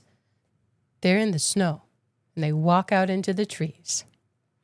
And now there was no mistaking it, and all four children stood blinking in the daylight of a winter day. Behind them were coats hanging on pegs. In front of them were snow-covered trees. Peter turned at once to Lucy. I apologize for not believing you, he said. I'm sorry. Will you shake hands? The snowball to the head is great in the movie. It's a great timing. It's fantastic. Only a little bit of playful vengeance. But it's Susan who says, man, it's cold. Let's put on these coats. And Peter's like, they're not ours. And she says, I'm sure nobody would mind. It isn't as if we wanted to take them out of the house. We shan't take them even out of the wardrobe. I love the logic. It's brilliant and perfect. And it says that they look very much nicer in the coats. They're so long on the children that they look like royal robes. And again, as a kid, there were things about this that stuck with me, and I loved that idea. These just rich fur coats, so they're comfortable, they're enjoying this, and it is an adventure that they are now on. Well, here Edmund says, I say, oughtn't we to be bearing a bit more to the left? That is, if we are aiming for the lamppost. Oops. He had forgotten for the moment that he must pretend never to have been in the wood before. The moment the words were out of his mouth, he realized that he had given himself away. That's the problem with lying. You have to keep track of all the other lies. Yes. And it's exhausting. Yes. Here he's discovered fairly immediately. Well, Peter thinks that Lucy should guide them and tell them where to go. And she's got a very obvious suggestion. Let's go see Mr. Tumnus. And so that's where they go together. But there, at Mr. Tumnus's cave, a terrible surprise awaited them. The door had been wrenched off its hinges and broken to bits. Inside, the cave was dark and cold and had the damp feel and smell of a place that had not been lived in for several days. There's snow everywhere. The fire's been dragged everywhere. There's ash and stain, crockery smashed on the floor. And the fawn's father, the picture of his father, has been slashed into shreds with a knife. So it's not just that his home has been broken into. That seems very personal. Yeah, it's been defaced. It's been desecrated. And they do see stuck to the floor a piece of paper, but they can't read it inside. So Peter takes it outside, and here are the words. The former occupant of these premises, the Fawn Tumnus, is under arrest and awaiting his trial on a charge of high treason against Her Imperial Majesty Jadis, Queen of Narnia, Chatelaine of Cair Paravel, Empress of the Lone Islands, etc. Also, of comforting her said Majesty's enemies, harboring spies, and fraternizing with humans. Signed, Maugrim, Captain of the Secret Police. Long live the Queen. Isn't Maugrim basically the best name ever for an evil henchman? What year is the printing of your book? Because I noticed a few slight wording differences, and this one I actually want to call out. He's called Maugrim in that movie I mentioned. In mine, the captain of the secret police is named Fenris Ulf. Really? I didn't know that changed. I think mine is much older than yours. I think yours is much older. Mine is a more modern printing. Harper Trophy Edition 2000. Yeah, mine came out. I tried to find the exact date. It just lists the actual publication date of 1950, and I don't know if it's quite that old. But yeah, in this much older printing, the chief of police is named Fenris Ulf. Well, Fenwolf. That obviously makes all the sense in the world. I wonder when and how that changed. Blowing my mind, Jody. I thought you'd like it. I had no idea. That is cool. But it ends that message with "Long live the Queen." And Peter says, "Who's this queen?" And Lucy says, "She isn't a real queen at all. She's a horrible witch, the White Witch. Everyone, all the wood people hate her. She's made an enchantment over the whole country so that it's always winter here and never Christmas." She had learned that from Tumnus. It looked like he'd been Christmas shopping. And the tragedy of it is it's never Christmas there. And here he has been arrested and taken for trial. This obviously causes a lot of consternation with the children and a lot of discussion about what to do. And they all think that they should help him, but they don't know how or where to go. But then they see a robin, a bird on a tree. And it kind of chitters at them, and they kind of think that it wants them to follow. And so they take a step, and then it flies to another tree, and another tree, and another tree. And they keep following this bird. Lucy talks to it. She says, "Please, can you tell us where Tumnus the fawn has been taken to?" They do follow it down this path. You said they all want to help the fawn, except Edmund. That is absolutely correct. Edmund's just worried because they don't have any food. So what are they going to do? I mean, it's fair. They're in the middle of nowhere in the snow. But still, they follow this robin through the woods. But then suddenly, once they realize they're lost and don't know how to get back, it disappears. And they're just waiting in the wood. Fortunately for them, they don't have to wait long. But it is scary. They see something over there. And it's like sneaking past. They can't quite tell what it is. And the whole time you learn of this because the kids are talking like, "Oh, look over there. It's a beaver." Of all the creatures to be their first experience with talking beasts of Narnia, it's a beaver. This whole next sequence to me is like diving back into Wind in the Willows. This is talking animals acting in a fairly proper and prim and advanced way. It is so, so wonderful. I love everything about the beavers. I love Mr. Beaver. I love Mrs. Beaver. I think in the new movie you mentioned, they do a good job with the beavers. They're fantastic. I even love the creepy human suit beavers from the BBC version in the 1980s. I think they're great. The beavers make me happy. The beaver, though, has a token so that the children know he is to be trusted. Peter says, "Not meaning to be rude, Mr. Beaver, but you see, we're strangers." Quite right, said the beaver. "Here is my token. With these words, it held up to them a little white object. They all looked at it in surprise till suddenly Lucy said, "Oh, of course, it's my handkerchief, the one I gave to poor Mr. Tumnus." And then the beaver tells him that, yeah, Tumnus knew he was going to be arrested, so he passed this along to me, and he's there to help them. But then he has one other big piece of news. He said that if anything happened to him, I must meet you here and take you on to... And here his voice sinks, and they lean in for the secret. They say Aslan is on the move, perhaps has already landed. And now a very curious thing happened. None of the children knew who Aslan was any more than you do. But the moment the beaver had spoken these words, everyone felt quite different. It goes on from here to describe how we've all had feelings in dreams. Sometimes they're scary, sometimes they're wonderful, like a feeling that climbs over your body. It says, at the name of Aslan, each one of the children felt something jump in his inside. Edmund felt a sensation of mysterious horror. Peter felt suddenly brave and adventurous. Susan felt as if some delicious smell or some delightful strain of music had just floated by her. And Lucy got the feeling you have when you wake up in the morning and realize that it is the beginning of the holidays or the beginning of summer. That is such a great feeling. C.S. Lewis is a master of simile. It's one of my favorite parts about his writing, his ability to take something else and use it as a comparison that you just get immediately is so well done. Well, and again, this one is written for children, and all of those are things that, they'd get that. Mm-hmm. You know, if the feeling of like chocolate chip cookies baking, or I guess this is Britain, so some kind of pudding. I don't know. Turkish delight, I guess. I guess so, yeah. But that beginning of the school holidays or Christmas morning, like, that's so visceral. Like, I can feel it now. That's the only exception, I think, is the sensation of mysterious horror.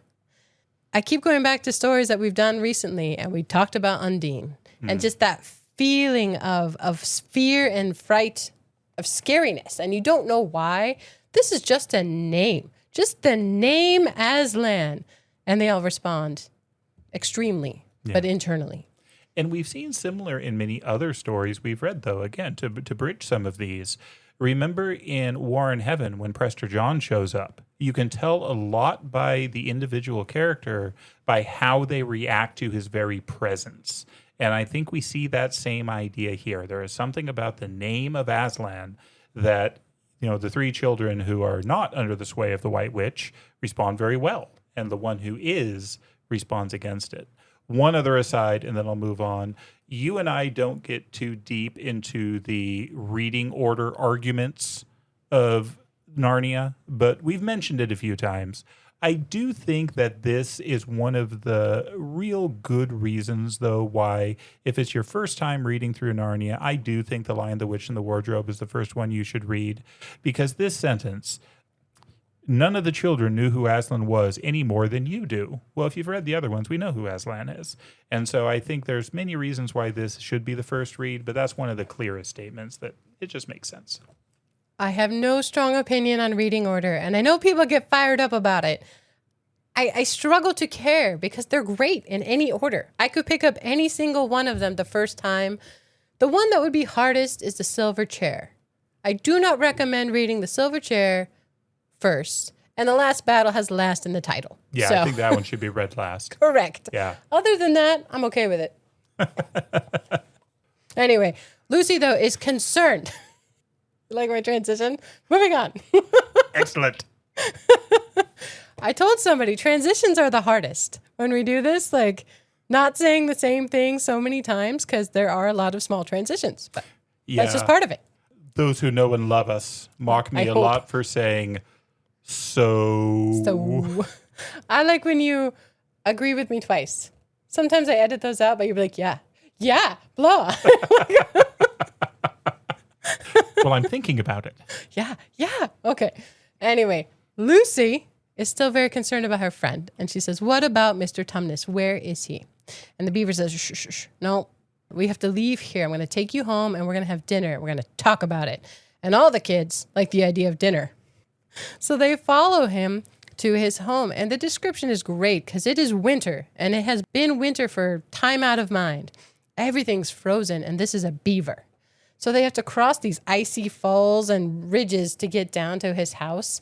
But his pride in his home is just this wonderful detail where it says he has a modest expression on his face when they see his dam, his home.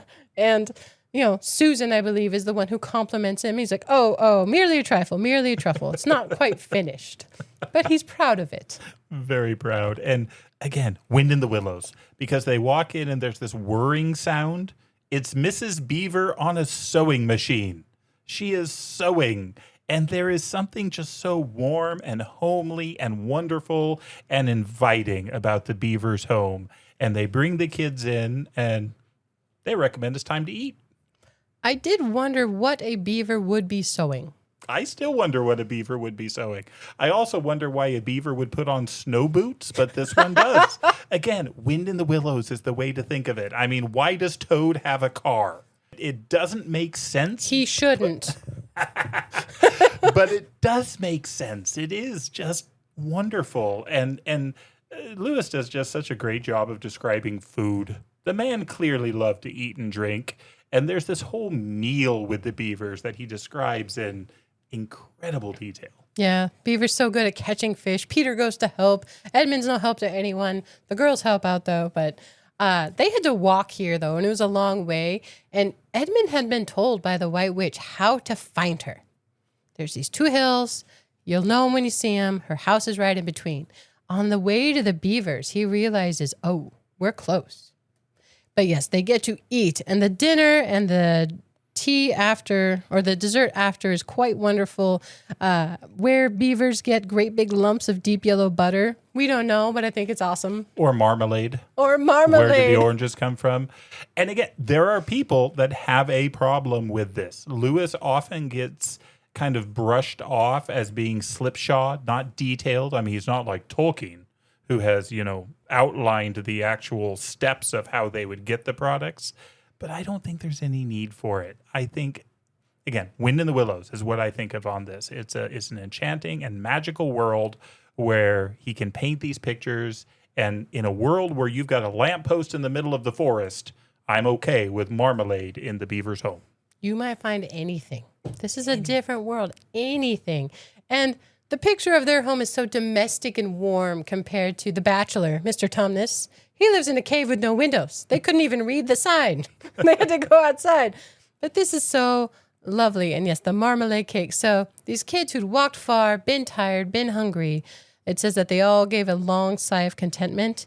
And now it's time to talk. Well, he's lit up his pipe. The beaver makes sure to point out, give me time to get my pipe going, and then they'll talk. And now, said Lucy, do please tell us what's happened to Mr. Tumnus. Mr. Beaver says, that's bad. That's a very, very bad business. There's no doubt he was taken off by the police. I got that from a bird who saw it done. And she asked, where did he go? To the witch's house. And we all know what that means. And Susan says, we actually don't. You do. We don't. He describes what happens at her house. People go in. Nobody comes out. And already mentioned was this wand where people turn to stone. It's this house of statues. She takes live creatures and freezes them into stone. So they expect that's what's happened to Mr. Tumnus.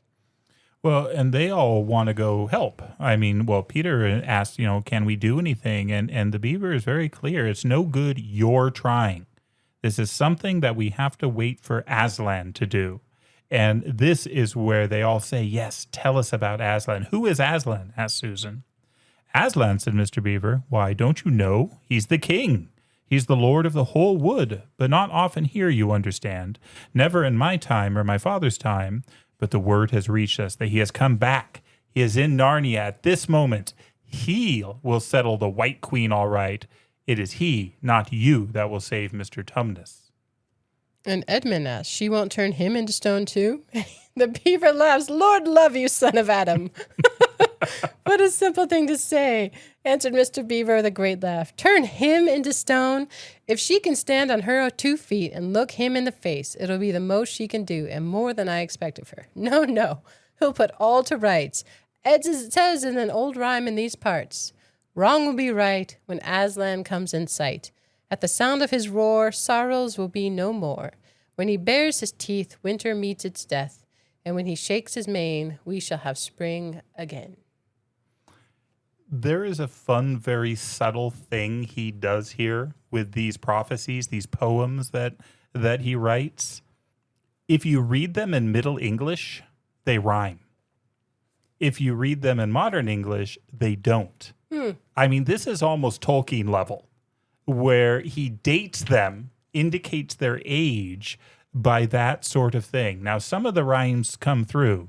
Wrong will be right when Aslan comes in sight. At the sound of his roar, sorrows will be no more. When he bares his teeth, winter meets its death. Death is the way we read it. And when he shakes his mane, we shall have spring again. So there's these subtle little things he does in a lot of these poems that give it that feeling of an old prophecy, which I think is really clever. I hadn't put that together. That's fun. I like that he wraps it up, though, with you'll understand when you see him. Beaver's never seen him, but these are just part of their day-to-day. They all just know this with full confidence. He will destroy the White Witch when he comes. All these prophecies seemingly were made long, long ago, and yet they're common knowledge still. And I think that preservation of knowledge and story and prophecy is super cool. And I can't remember which Narnia book it's in. It's not this one, where it talks about how animals have longer memories. Prince Caspian. And I think that's boiled into this a bit, where he just has these prophecies just chatting after dinner over his pipe. And he knows them by heart. Lucy does ask if Aslan is a man. Aslan a man, said Mr. Beaver sternly. Certainly not. I tell you he is the king of the wood and the son of the great emperor beyond the sea. Don't you know who is the king of beasts? Aslan is a lion, the great lion. I have to read the part from Susan because she says, I thought he was a man. Is he quite safe? I shall feel rather nervous about meeting a lion. And Mrs. Beaver says, that you will, dearie, and no mistake. If there's anyone who can appear before Aslan without their knees knocking, they're either braver than most or else just silly. And Lucy asks, then he isn't safe? Safe, said Mr. Beaver. Don't you hear what Mrs. Beaver tells you? Who said anything about safe? Of course he isn't safe, but he is good. He's the king, I tell you. Not safe, but good.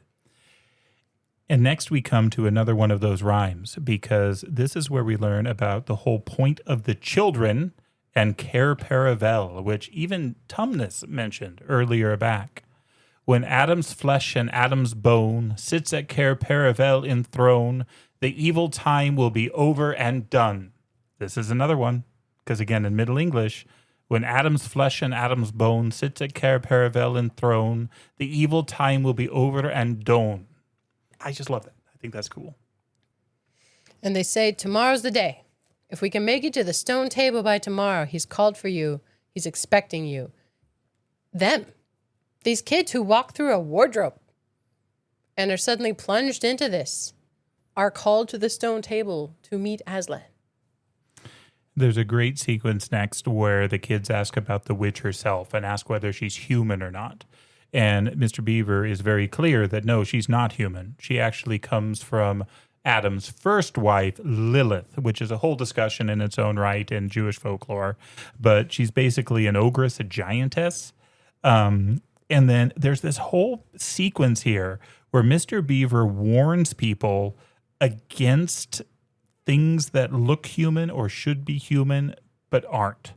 And this, I think, is profound. I mean, Mrs. Beaver points out that she's known good dwarves. And the husband grants, yeah, there are some. But his overall point, but in general, take my advice. When you meet anything that's going to be human and isn't yet, or used to be human once and isn't now, or ought to be human and isn't, you keep your eyes on it and feel for your hatchet. That's pretty profound the more I think about it. Tell me more. What do you mean? Well, there's some obvious examples. Zombies, right? Ghosts. Vampires. Frankenstein, the undead. I mean, most stories about monsters and witches and things, but I think it can also be applied in other settings. I mean, I don't know. I don't want to go full conspiracy theory, but I wonder what that should make us think about things like AI. I don't like when AI is overly complimentary. I have to tell it to stop. Like, you're being weird. And you feel for your hatchet? I should. But he speaks about humans in that way. I think it's true of anything. If there was something that looked like a beaver, but wasn't a beaver, was kind of like a beaver, was pretending to be a beaver, but wasn't, that's still weird. Why? Yeah. Why are you doing that? What's behind it? I think it's anything that pretends to be something it isn't. You know, there's a falseness to it. So the queen, she's the witch who has declared herself queen because she is human. It says she claims her queenship based on that. Mr. Beaver tells them. But she's not human. And so, yeah, I think it applies to anything. If it's not what it says it should be, it's not even fully itself.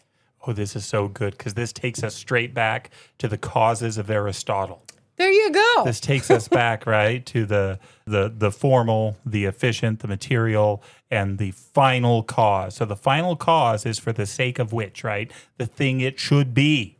And if you're not attaining that, that's an imperfection. I mean, this falls into a lot of old kind of philosophical definitions of sin. And so, yeah, I think there's a lot to that. Yeah, we've been doing philosophy shorts, guys, so you can go check them out. The forms are interesting, or the causes are interesting. But it says Mr. Beaver somehow knows a lot. It says she's been watching for you, these kids, these humans, this many a year. And if she knew there were 4 of you, she'd be more dangerous still because of another prophecy. There's all these prophecies about humans, sons of Adam and daughters of Eve, 4 of them sitting on these thrones. And the witch knows her own downfall. If she's heard these as well, clearly she has. She knows when her time will end. But it's right about this time that Lucy, who notices things, says, "Where's Edmund?" It says there's a dreadful pause, and then everyone begins asking, when was he last there? And it's interesting. Mr. Beaver knows. Yes. Has he been to Narnia before? Yes. He already knows the White Witch. And Mr. Beaver had known it before. He says, anyone who's eaten of the queen's food, you can tell it. Tell it about them. Something about the eyes. You can always tell them if you've lived long in Narnia. Yeah, so he's been on this. But he didn't want to say because, he's their brother. But everybody points out, well, yeah, he still is our brother. We have to go find him. We have to go get him. And the beavers say, no, that's absolutely the worst thing you can do. The witch is going to keep him alive and use him as bait, as ransom, as ways of getting at the other 3 of you. You can't save him. You can't help him. We have to get to the stone table and we have to get to Aslan. He says, don't you understand? He's gone to her, to the White Witch. He has betrayed us all. And Susan says, he can't have done that. Can't he? And they all think about it like, yeah, that's where he went. They all know deep down that's where he went.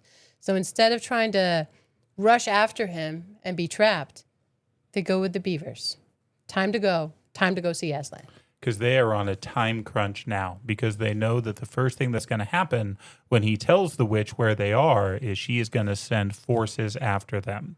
And they have a rough estimate of how quickly he could get to her home and how quickly they could get there. And so they have no time to lose and they're going to go. But again, I've told you, I love the beavers so much. And Mrs. Beaver here comes up just trumps. She is awesome. She's an overpacker. She has them grab all kinds of things on their way out the door. They're all very frustrated, like, we have a deadline or we will die. She's like, no, we need extra clean handkerchiefs. She would not have let Bilbo go out the door. She would not. She does lament that she can't take her sewing machine with her. She doesn't like the idea of the witch fiddling with it. Breaking it, I dare say. Yeah, Mrs. Beaver is endearing the whole time. She's great. And then it says, and now, of course, you want to know what happened to Edmund. He had eaten his share of dinner, but he hadn't really enjoyed it because he was still thinking about the Turkish delight. And there's nothing that spoils the taste of good ordinary food half so much as the memory of bad magic food. I will believe him on that. I just don't know. Yeah, I'm not going to engage with that one. He realizes he's cold because he forgot his coat. So he is not an overpacker like Mrs. Beaver. And he is walking through the snow, cold and angry and bitter. But he kind of comforts himself by making plans for what he'll do when he's king of Narnia. He talks about railroads he's going to make. He talks about, laws he's going to enforce against beavers, things he's going to do to put Peter in his place. It's like in Country of the Blind, where he's like, that's the first thing I'm going to change. Something about beavers. That's right. But Edmund had snuck out like a thief. If he had taken any time to think through his actions, he'd know. But you can blame the magic, you can blame his attitude, you can blame anything you want. But he takes himself angry, bitter, resentful, all those things, to the White Witch's house and away from his family, looking for power, looking for Turkish delight, bad magic food. And the author describes it as a house with a capital H, but this is a fortress. This is a palace and a fortress, and it is dark and cold and terrifying. But he walks through the archway, and he is terrified to see a lion. The first thing he sees, and he looks at the lion and he freezes. But then he's noticing that the lion is about to attack a dwarf. There's a dwarf a little ways in front of it. And so he thinks, okay, I'll wait till the lion jumps and then I'll sneak by. But the lion never jumps. And it doesn't take long for us to realize as readers that these are animals and creatures that have been turned to stone by the White Witch. We already learned from Mr. Beaver that she has this power. And Edmund is so silly and so foolish, and they actually do a really good job with this in the movie. He decides he's going to draw spectacles on the lion. He says, probably this is the great lioness and that they were all talking about. She's caught him already and turned him into stone. So that's the end of all their fine ideas about him. Pooh. Who's afraid of Aslan? Yeah, in the movie where he draws on him, that they included that, it made me like the movie so much more. I enjoyed that. Spoiler, when the lion came back to life, the drawing was still on him. Yeah. Well, he now thinks he's got this figured out. These are all statues. He doesn't have to be scared, no matter how scary these things are. And so he goes deeper and deeper until he sees a wolf. And he's like, all right, it's just stone. It won't bother me. He goes to step over it. Instantly, the huge creature rose, with all the hair bristling along its back, opened a great red mouth and said in a growling voice, "Who's there? Who's there? Stand still, stranger, and tell me who you are." My name is Edmund, and I'm the son of Adam. Her Majesty met in the wood the other day, and I've come to bring her the news that my brother and sisters are now in Narnia. But he is terrified, says he's trembling. Trembling so hard that he can hardly speak. This is Fenris Ulf. And he says, come in, fortunate favorite of the queen, or else not so fortunate. That's a great line. It is. I'm surprised you skipped the courtyard, brother. He's walking through this courtyard of statues, and the diversity of them, I think, is amazing. There's stone satyrs, stone wolves, bears, foxes, catamountains. There's a dragon, centaurs, winged horse. Oh, the dragon says a long-lithe creature that Edmund took to be a dragon. He must have read some of the right stories if he knew. They all look so strange standing there perfectly lifelike and also perfectly still. And it references a chessboard. Have you ever tried to play chess where the pieces don't look like classic pieces? Yes, it was the first time my son ever beat me in chess. We were playing like a Star Wars chessboard, and I couldn't keep straight what was what, and he owned me. It's near impossible. I really struggle with it, and that's what this reminds me of. Like, if it was all satyrs and dragons and things, I would lose because they're all so different. But the diversity of animals, there's giants and fawns and dryads, all kinds of things. It's tragic. Their life has been frozen. This is a land of winter, and they have been frozen. They have no life. Stuck. It's a devastating place to walk through. And that Edmund can feel comfortable in it now that he's graffitied one makes me really sad for him. That's a really good point. And it is a great snapshot of what life with the queen is. I mean, she has no life in her and displays that very, very well. The wolf, the chief of police, brings back the queen. And Edmund, rushing eagerly forward, says, "I'm come, your majesty." And in a terrible voice, she says, "How dare you come alone? Did I not tell you to bring the others with you?" And he makes excuses, and he's like, well, no, they're not far. They're at the beavers. he immediately tells her exactly where they are. This woman who, her very presence is threatening. He's like, oh, my family's right over there. It is absolute betrayal without even thinking about it. And he tells more because he has heard the beavers talking. He tells her about Aslan. What? Aslan? Cried the queen. Aslan, is this true? If I find you have lied to me. She's always issuing threats. But in this case, he was telling the truth. He was telling everything he heard. But the queen, who was no longer attending to him, clapped her hands. Instantly, the same dwarf whom Evan had seen with her before appeared. Make ready our sleigh, ordered the witch, and use the harness without bells. Earlier, the beavers had described that if she used her sleigh, she'd be there before them no matter what. So they were going to have to sneak. And now she's going to be silent and stealthy. No bells on the sleigh. Well, here we pop back to Lucy, Susan, and Peter, and the beavers, and they are on their way with their ham and bread and all the goods. But they're trying to hurry, and it says, it would have been beautiful if you were looking from inside in a comfortable armchair to outside. But as it is, they're walking and walking and walking, and it's heavy, and it's cold, and they're tired. But eventually, Mr. Beaver lets them rest. He climbs into this little cave, and they get to rest for a while, and it says they're actually quite warm all together, and they have their fur coats and all this, but it's not enough sleep, and they're scared and on their way. But in the morning, there's a sound of jingling bells. Mr. Beaver was out of the cave like a flash the moment he heard it. And this is great because this is another one of those asides the author does. Perhaps you think, as Lucy thought for a moment, that this was a very silly thing to do. But it was really a very sensible one. He knew he could scramble to the top of the bank among bushes and brambles without being seen, and he wanted above all things to see which way the witch's sleigh went. So Mr. Beaver is out. He's checking out the scene and what's going on, while meanwhile Mrs. Beaver and the children are scared and underneath and really, really worried that he's going to get caught. And then they hear voices, and they think, oh no, he really has been caught. And then Mr. Beaver shouts, it's all right, come out. Mrs. Beaver, come out. Sons and daughters of Adam and Eve, it's all right, it isn't her. This was bad grammar, of course, but that is how beavers talk when they are excited. For people wondering, the appropriate grammar would be, it isn't she, for it is a predicate nominative. Did you look that up? No, but as a kid, I wondered about that. You knew a predicate nominative? Yeah. Wow. We have the same mother. She graded your papers, too. She edited and corrected your stuff. I don't remember any predicate nominative labels on anything. Well, maybe I made more mistakes than you. Mine were all passive verbs. Oh, yeah, those were, the red pen came out. Pervasive. So this scene. Brilliant. I love.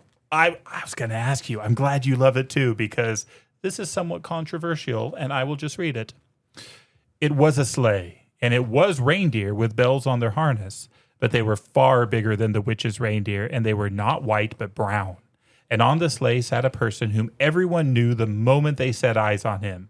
He was a huge man in bright red robe, bright as holly berries, with a hood that had fur inside it and a great white beard that fell like a foamy waterfall over his chest. Everyone knew him because, though you see people of his sort only in Narnia, you see pictures of them and hear them talked about even in our world, the world on this side of the wardrobe door.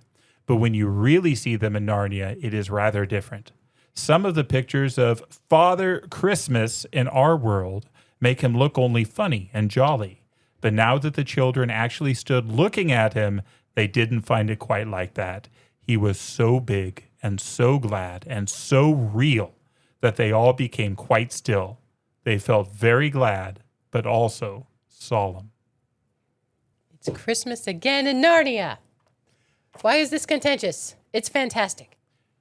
This goes back to the people, it's usually people that are trying to argue that Tolkien's better than Lewis, which I think is a silly argument because I think they're both geniuses in their own right. But Tolkien was so focused on rules and order and making sure everything fit in. This is thought to be a mixing of mythologies, a throwing somebody in where he doesn't belong, and it just throws everything out of order. I disagree completely. I love Father Christmas in this scene. I think he's perfect for it. I think it absolutely fits what Lewis is trying to do with Narnia. And without Father Christmas, how would they get the gifts? The gifts are so important. No, he's perfect. He's perfect because this is written for children. What better way could you communicate to a child that it is Christmas morning than for Father Christmas to show up? But it has the depth in that it's not just good old jolly old Santa Claus. This is Father Christmas. And so they are not just glad, they are also solemn. And that's important to this story because it's not, I said joy was a thread throughout this, and it absolutely is. But even Aslan isn't just joyous. They're also solemn. There are some things that are bigger, deeper, richer than, the Coca-Cola Santa Claus. And so even the gifts he gives them, and we'll get to that in a second because they're awesome. I think he fits perfectly and conveys all that because this is not a long book. How else would you convey so wonderfully that this is Christmas morning? And the bells to the bells, because the witch very decidedly says, the sleigh without the bells. And we're like, oh no. But then there's bells. Is that good or bad? It's this great switch and suspenseful thing that you're not caught in it long. I love it. I think it's great. Yeah, I do too. The first gifts that Father Christmas gives are, of course, to the beavers. This is my biggest problem with the movie. Why do they skip the gifts for the beavers? It would have taken 2 seconds, 12 seconds maybe. Well, and they totally deserve them because they're awesome. So Mrs. Beaver gets a new and better sewing machine. But she doesn't have to carry it. He says, I'll drop it off at your house as I pass. And I love this because you can imagine a kid asking this question. If you please, sir, said Mrs. Beaver, making a curtsy, it's locked up. And you can almost hear him laughing. Locks and bolts make no difference to me, said Father Christmas. I love that. And as for you, Mr. Beaver, when you get home, you will find your dam finished and mended and all the leaks stopped and a new sluice gate fitted. What perfect gifts for this couple. Mr. Beaver is so pleased that he opened his mouth very wide and then found he couldn't say anything at all. And then we get to Peter. Peter, Adam's son. These are your presents, and they are tools, not toys. The time to use them is perhaps near at hand. Bear them well. With these words, he handed to Peter a shield and a sword. The shield was the color of silver, and across it there ramped a red lion, as bright as a ripe strawberry at the moment when you pick it. The hilt of the sword was of gold, and it had a sheath and a sword belt and everything it needed, and it was just the right size and weight for Peter to use. Peter was silent and solemn as he received these gifts, for he felt they were a very serious kind of present. Silent and solemn. One quick lesson in heraldry that people may not know. He uses the word a ramped red lion, R-A-M-P-E-D. You will also see the term rampant. That means it's standing up. So a ramped or a rampant red lion is a lion standing on its hind legs, as opposed to a couched figure. So a couched lion would be a lion lying down. So when you read descriptions of coats of arms, these are some of the many terms that will get thrown out. I'm so pleased I knew that one. Yes. Nailed it. Susan, Eve's daughter, said Father Christmas. These are for you. And he hands her a bow and a quiver full of arrows and a little ivory horn. He says, you must use the bow only in great need, for I do not mean you to fight in the battle. It does not easily miss. And when you put this horn to your lips and blow it, then, wherever you are, I think help of some kind will come to you. Question for you. Did this come out before or after the Fellowship of the Ring? This came out before the Fellowship of the Ring. I wondered if this is a Tolkien and Lewis discussion, because echoes of Boromir's horn entirely from the Fellowship of the Ring, where this horn is special. It's not just a horn that makes sound, not even a pretty sound. Help will come. I think help will come if you blow this horn. I think that's amazing. What a special kind of magic. It's not garish or loud, but wow, that's what I love about like the Arthur stories and things with the swords, where it has this really subtle specialty to it. It's not so big and bold and flashing lights and fireworks kind of magic. It's these deeper things. I love her horn. Yeah, I think is one. And it becomes one of the true treasures of Narnia, which brings us to the last gifts. And this may be my favorite of all. Last of all, he said, Lucy, Eve's daughter. And Lucy came forward. He gave her a little bottle of what looked like glass, but people said afterward that it was made of diamond, and a small dagger. In this bottle, he said, there is a cordial made of the juice of one of the fire flowers that grow in the mountains of the sun.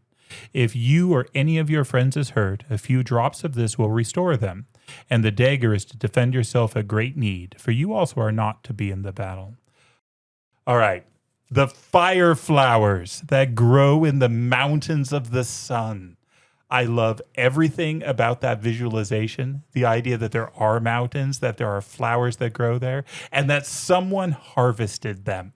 That someone can walk the paths of the sun and harvest these flowers. But then when that's done, that it gets turned into a cordial of healing. That these drops bring life and health. As a doctor, just makes me so happy. Everything about this I love. So this cordial of Lucy, wonderful. That's another story. Will be told another time. The one I got hung up on in that is, if you or any of your friends are hurt, a few drops of this will restore you. I wondered if that means it belongs to her. Like nobody else could use it. If it's special to her, I don't know. I just kind of thought that was a funny way of phrasing it, where it's not like an enemy could steal it and then use it for their own people. It's for Lucy.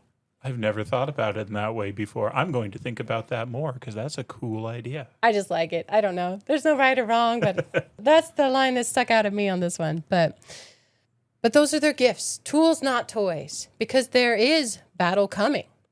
And jobs to be done coming. They're not there to be on holiday. They're there for a purpose. But he ends it by providing with them a large tray of sizzling hot tea and the sides that go with it, which apparently is just everything you'd want. I mean, it is. In the morning when you slept in a dirty cave. Yeah. That sounds great. I mean, they had bread and ham. Thanks, Mrs. Beaver. Now, though, they have this wonderful tea. And then he cried out, Merry Christmas, long live the true king, and cracked his whip, and he and the reindeer in the sleigh and all were out of sight before anyone realized that they had started. I love that scene. I think always what I've enjoyed most about Father Christmas here is the mashup of stories and legends, where he doesn't fit there exactly.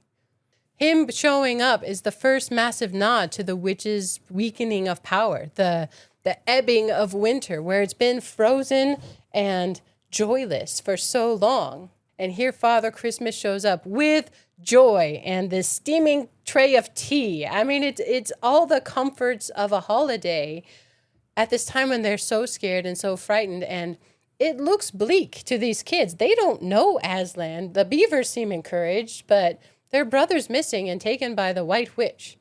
This, to me, is all the comfort that would signify things changing. And so they enjoy their tea, and away they go. And the journey continues.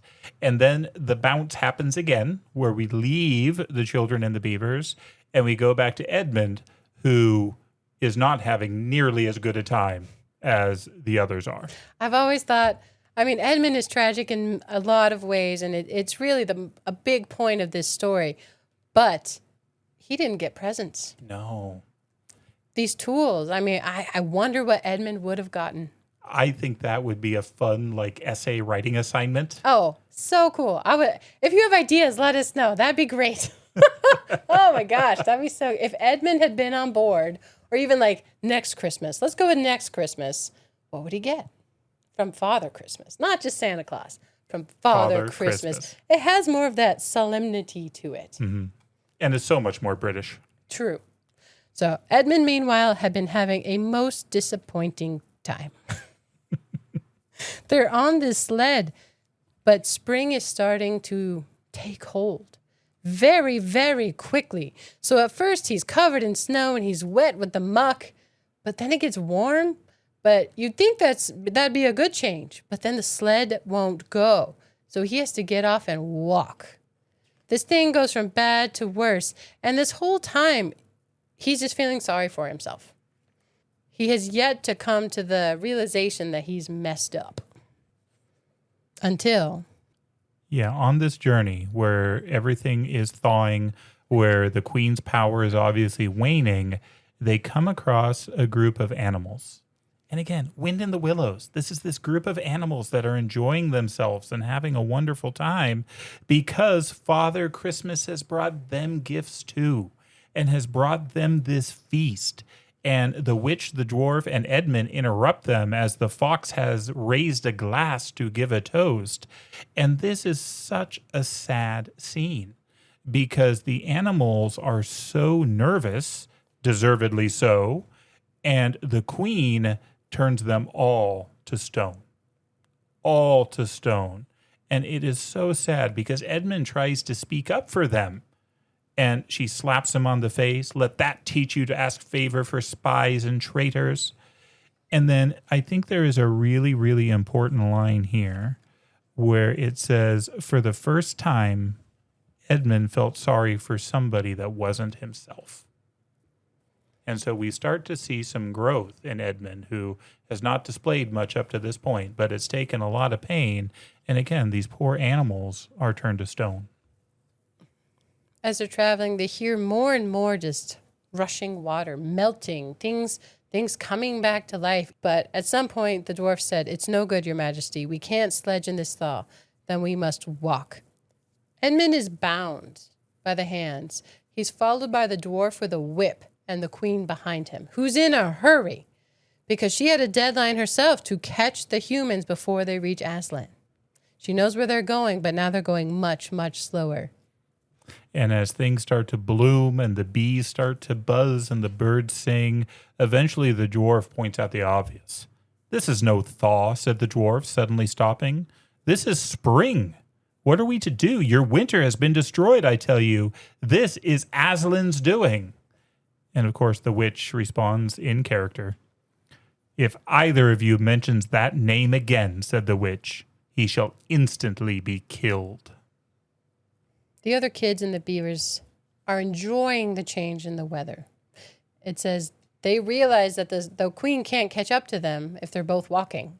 And so they don't hurry along as much. And they notice all the wonderful smells and sounds of spring coming on in a matter of a day. It's amazing. But they make their way to this pavilion and the stone table. The stone table is really well described. It was a great grim slab of gray stone supported on 4 upright stones. It looked very old, and it was cut all over with strange lines and figures that might be the letters of an unknown language. They gave you a curious feeling when you looked at them. That's really a good description. The next thing you saw was a pavilion pitched on one side of the open place. A wonderful pavilion it was. I mean, this is medieval pageantry and at its best. It's so beautiful. But more striking, more beautiful than any of that, Aslan stood in the center of a crowd of creatures who had grouped themselves around him in the shape of a half moon. It says later, "But as for Aslan himself, the beavers and the children didn't know what to do or say when they saw him. People who have not been in Narnia sometimes think that a thing cannot be good and terrible at the same time. If the children had ever thought so, they were cured of it now. For when they tried to look at Aslan's face, they just caught a glimpse of the golden mane and the great royal, solemn, overwhelming eyes. And then they found they couldn't look at him and went all trembly." The beaver's like, "You go." Peter's like, "No, you go." They all argue like, ladies first. No, eldest first. But Peter is the one who steps up. He draws his sword and he says, "We have come, Aslan." And Aslan knows them. "Welcome, Peter, son of Adam," said Aslan. "Welcome, Susan and Lucy, daughters of Eve. Welcome, he-beaver and she-beaver." But then he asks, "Where is the fourth?" "He has tried to betray them and joined the White Witch, O Aslan," said Mr. Beaver. And Peter here speaks up. He says, "Well, that was partly my fault. I was angry with him, and I think that helped him to go wrong." And Lucy asks, "Can anything be done?" And this line is great. "All shall be done," said Aslan, "but it may be harder than you think." and then he was silent again for some time. Up to that moment, Lucy had been thinking how royal and strong and peaceful his face looked. Now it suddenly came to her head that he looked sad as well. But next minute the expression was quite gone. The lion shook his mane and clapped his paws together, terrible paws, thought Lucy, if he didn't know how to velvet them, and said, "Meanwhile, let the feast be prepared." They're going to feast again. But Aslan draws Peter aside. He says, "Come, son of Adam, and I will show you a far-off sight of the castle where you are to be king." Peter is taken by Aslan, the lion, the great lion, and they look at a distance at the sea and at Cair Paravel, where we know are 4 thrones waiting. For now, we know that they're waiting for them. But can you imagine that as Peter would be like, you are going to be king? And not just king.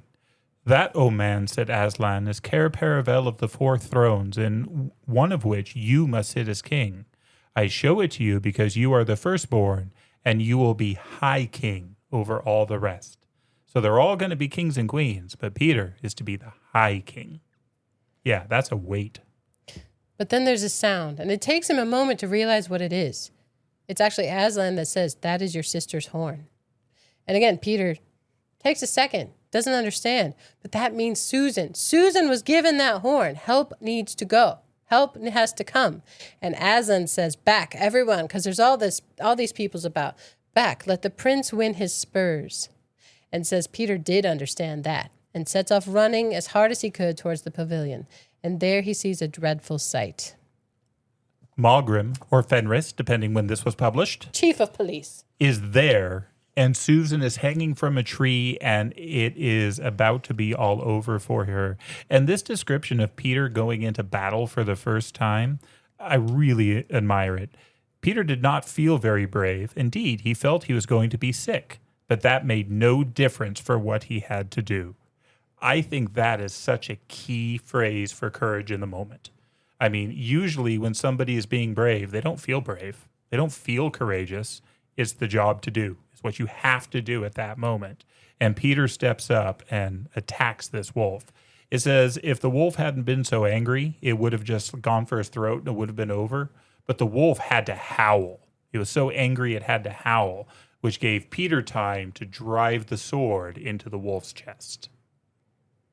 At the end, though, it says he felt tired all over, but he's won his first battle. Susan comes down from the tree, and it says they both feel shaky when they met. And I won't say there wasn't kissing and crying on both sides, but in Narnia, no one thinks any the worse of you for that. And Aslan says, "Quick, quick, centaurs, eagles, I see another wolf in the thickets. There behind you. He has darted away. After him, all of you. He will take you to the White Witch. They can find Edmund." Peter is all out of breath, and he's standing there, and Aslan actually chastises him here. "You have forgotten to clean your sword," said Aslan. It was true. Peter blushed when he looked at the bright blade and saw it all smeared with the wolf's hair and blood. He stooped down and wiped it quite clean on the grass, and then wiped it quite dry on his coat. And then this part is awesome. "Hand it to me and kneel, son of Adam," said Aslan. And when Peter had done so, he struck him with the flat of the blade and said, "Rise up, Sir Peter Wolfsbane, and whatever happens, never forget to wipe your sword." Sir Peter Wolfsbane. He's starting to collect titles. Now we must go back to Edmund. It said that he was made to walk further than he thought anyone ever could even walk. And so when he stops walking, when he's finally allowed to stop, he doesn't even think about food. This has been eradicated from him. He just wants to rest. This kid has been driven hard as a slave and a prisoner. At this point, though, one of the wolves, not the one that was killed, obviously, one of the servants of the chief of the wolves comes and warns the witch that Aslan is here, there's an army here, people are coming after them, fly. And the witch is brave. "No," said the witch, "there need be no flying. Go quickly. Summon all our people to meet me here as speedily as they can. Call out the giants and the werewolves and the spirits of those trees who are on our side. Call the ghouls and the bogles, the ogres and the minotaurs. Call the cruels, the hags, the specters, and the people of the toadstools. We will fight. What? Have I not still my wand? Will not their ranks turn into stone even as they come on? Be off quickly. I have little thing to finish here while you are away. One, I love just the list of creepy villains. I'm always amazed at how deeply Lewis has read. And so I can only imagine all the stories he's read about these. And remember, he was an Irishman. And so how many stories he heard about all these things is just wonderful. I do not know the people of the toadstools. I think I do not either. I do not have a set story, but toadstool and fungus definitely gets associated in my mind with gnomes and leprechauns and kind of evil creatures. And so there's a mood there. Yeah. Well, meanwhile, the dwarf and the witch are having a discussion. Like, how do we stop this? How can we just stop this from happening? Well, the prophecy is about 4 thrones. Well, we could kill one, and then the prophecy can't come true as it is. So they are preparing to execute Edmund. He doesn't know it. He's exhausted on the ground, but they plunk him up against a tree, tie him up against a tree, because they don't have a table. Clearly, there's ritual and tradition with this terrible act. Well, she wants to do it on the stone table. Right. So that's where this should be done. But we had better put it against the trunk of a tree. That's the next best thing that they have. But he is saved. Suddenly there's this sound in the camp, and the creatures that Aslan had sent after the wolf led them right to Edmund. He is saved. He is rescued. But all the creatures think, did you get the White Witch? No? You? She got away.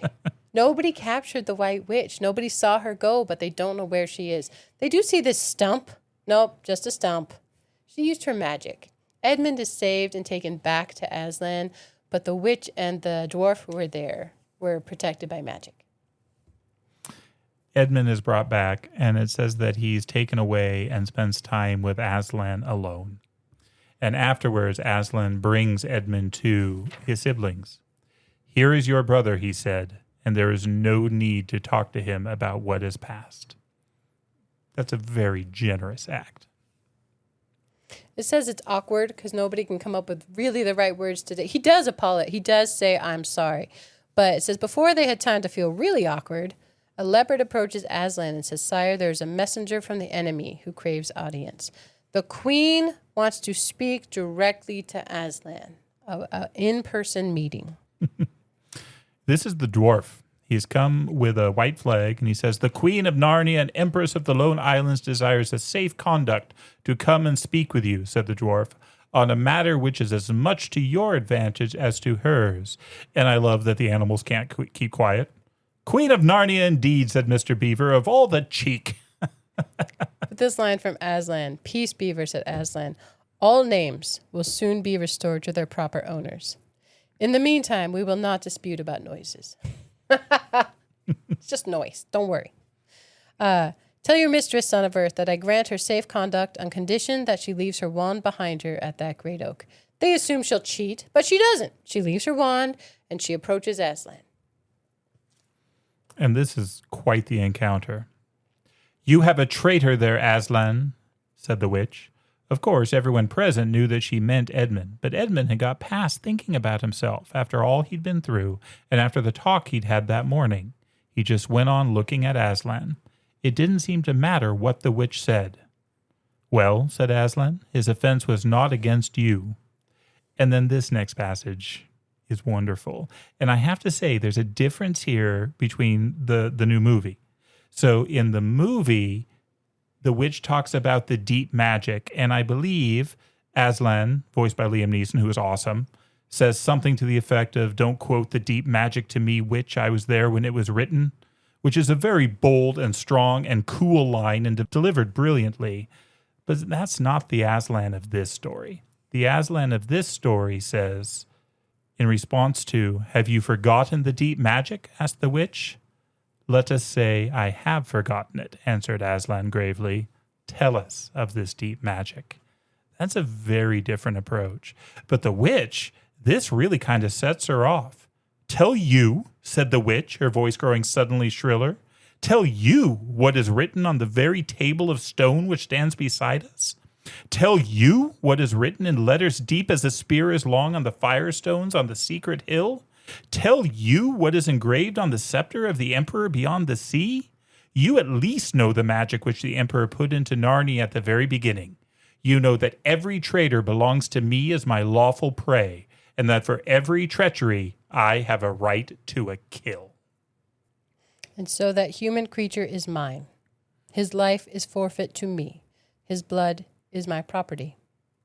The other animals try and talk this down, but the witch basically says, fool, do you really think your master can rob me of my rights by mere force? He knows the deep magic better than that. He knows that unless I have blood, as the law says, all Narnia shall be overturned and perish in fire and water. It is very true, said Aslan. I do not deny it. And this next part, so good. Oh, Aslan, whispered Susan in the lion's ear, you won't, will you? Can't we do something about the deep magic? Isn't there something you can work against it? And Aslan's response, work against the Emperor's magic? Said Aslan, turning to her with something like a frown on his face. And nobody ever made that suggestion to him again. So we haven't mentioned it yet this time, but I know Lewis said this isn't an allegory, but Aslan in so many ways is a clear picture of Jesus. The emperor across the sea is Father God. And so here, where the idea that the son would do something opposed to the Father's will, that's impossible. That's impossible. So no, that cannot be it. But I love Edmund here. It says, Edmund, this whole time everyone's afraid, but Edmund just looks at Aslan. He says, Edmund was on the other side of Aslan, looking all the time at Aslan's face. He felt a choking feeling and wondered if he ought to say something. But a moment later, he felt that he was not expected to do anything except to wait and do what he was told. Edmund here, of all of them now, has a better understanding of his role in the presence of Aslan. What you're supposed to do is only what he says you should do. Just as Aslan can only do things in the Father's will, Edmund, his only job here, he knows he can't fix it. He broke it, but he can't fix it. But his job here is to wait and do what he's told to do. It's really good. And Aslan steps away with the White Witch, and they talk amongst themselves. We don't know what they're saying. Then it says, at last they heard Aslan's voice. You can all come back, he said. I have settled the matter. She has renounced the claim on your brother's blood. The witch was just turning away with a look of fierce joy on her face when she stopped and said, but how do I know this promise will be kept? And Aslan roars. He roars. And it says, the witch, after staring for a moment with her lips wide apart, picked up her skirts and fairly ran for her life. This next chapter is dark, and it's called The Triumph of the Witch. Aslan tells them that we must move from this place at once. It will be wanted for other purposes. So they actually move the entire camp, but there is joy. She's relinquished Edmund when she said that she demanded him. Everyone is happy except Aslan. And Susan and Lucy can't sleep. And so they are kind of wandering, and they see Aslan awake, and they follow him. And Aslan says, oh, children, why are you following me? We couldn't sleep, said Lucy, and then felt sure that she need say no more, and that Aslan knew all they had been thinking. Please, may we come with you wherever you're going? Asked Susan. Well, said Aslan, and seemed to be thinking. Then he said, I should be glad of company tonight. Yes, you may come, if you will promise to stop when I tell you, and after that leave me to go on alone. And they promise. It's interesting, before he leaves at night, when they're moving the camp, Aslan talks to Peter. And he describes warfare. And is like, hey, make sure you put your centaurs in such and such place, or you must post scouts to see that the witch doesn't do so-and-so. Till at last Peter said, but you will be there yourself, Aslan. They know a battle's coming. And Aslan says, I can give you no promise of that. And continues to teach Peter how to conduct a battle. Again, a heavy load for this kid. But at one point, Peter asks if they should change where they should camp, because it seems dangerous at the time. The queen could do a night attack. Aslan's been coaching him to think this way. And Aslan says, no, she won't attack tonight. But it's the right way of thinking. Yeah. But yeah, the girls go with Aslan. to go with him wherever he's going in the dark. And where they're going is to the stone table. And eventually Aslan says, "O children, children, here you must stop. And whatever happens, do not let yourself be seen. Farewell." And then he walks through, and he walks into a group with the White Witch at the table. And again, his list of just terrifying things here, it gets even more elaborate. Cruels and hags and incubuses, wraiths, horrors, afrits, sprites, orkneys, wooses, and ettins. In fact, here were all those who were on the witch's side and whom the wolf had summoned at her command. And right in the middle, standing by the table, was the witch herself. A howl and a gibber of dismay went up from the creatures when they first saw the great lion pacing toward them, and for a moment even the witch herself seemed to be struck with fear. Then she recovered herself and gave a wild, fierce laugh. "The fool," she cried. "The fool has come. Bind him fast." Lucy and Susan are waiting for him to just pounce on them, to just destroy them, to show his power. But he doesn't. He lets himself be bound. He lets himself be tied down and taken to the table. And he's mocked and he's humiliated. The witch has him shaved, cuts off his mane as he's bound and tied upon this table. As you said, it is a dark chapter. And mine says he made no resistance at all. This powerful creature, the most powerful, who could destroy them, makes no resistance at all as they tie him up with these ropes that cut into his skin and shave. Just the humiliation and the mockery of it. It's painful to watch or even to read. And yet Susan and Lucy at a distance, but they can still see his face and they wonder, why doesn't he do anything? Why is he doing this? And I'm just going to read it because this is powerful. At last she drew near. That's the witch. She stood by Aslan's head. Her face was working and twitching with passion, but his looked up at the sky, still quiet, neither angry nor afraid, but a little sad. Then, just before she gave the blow, she stooped down and said in a quivering voice, "And now, who has won? Fool, do you think by all this that you would save the human traitor? Now I will kill you instead of him as our pact was, and so the deep magic will be appeased. But when you are dead, what will prevent me from killing him as well? And who will take him out of my hand then? Understand that you have given me Narnia forever. You have lost your own life and you have not saved his. In that knowledge, despair and die." The children did not see the actual moment of the killing. They couldn't bear to look and had covered their eyes. I do remember reading this for the first time and thinking, what? It happens. She kills him. And then the queen calls her people to war. She says, "Now follow me all, and we will set about what remains of this war. It will not take us long to crush the human vermin and the traitors now that the great fool, the great cat, lies dead." And so Susan and Lucy wait. It says they're in danger because this crowd of evil creatures goes by them. But they wait, and they go back up to the stone table. They're grieving, they're mourning.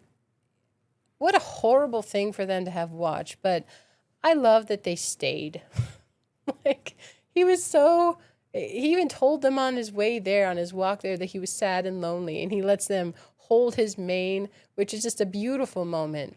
And for them to have stayed in the Bible, when Jesus asked the apostles to stay awake, they don't. They fall asleep. These two in this story do. And I love them for that. It's really heartbreaking, but wonderful of them to stay. I mean, it's just, can you imagine? I can't, but it'd be worse to leave. Yeah. And with him dead on the table, and make no mistake, he is dead. They clean him up. They wipe away the blood and the foam. They try to untie him, but they can't. He is tied so tightly and bound with these cords that they can't untie him. But then they see things crawling over him.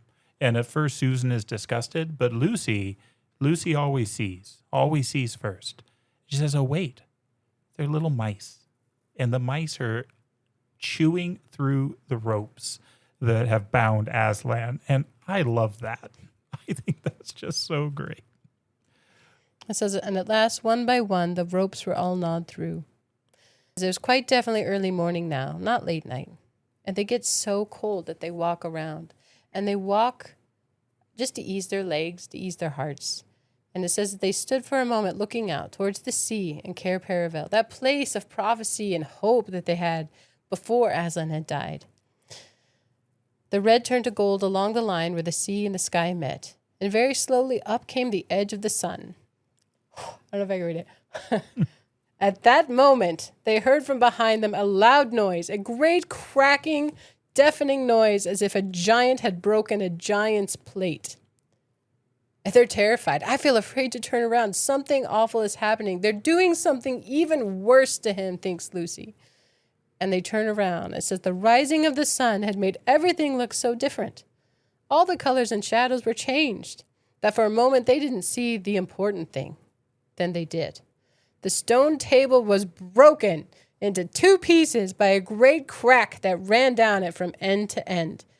And there was no Aslan. It's too bad, sobbed Lucy. They might have left the body alone. Who's done it? Cried Susan. What does it mean? Is it more magic? Yes, said a great voice behind their backs. It is more magic. They looked round. There, shining in the sunrise, larger than they had seen him before, shaking his mane, for it had apparently grown again, stood Aslan himself. It is so beautiful and so wonderful, and it is no wonder that many people view this as a straight allegory of the Christian story. Again, C.S. Lewis is always accused of being a little bit too kind of on the nose with that. But as I said earlier, C.S. Lewis's great gift, at least as far as I can tell, is simile, is comparison, is coming up with another story or image or picture that helps you understand a true thing better. And that's what he does here.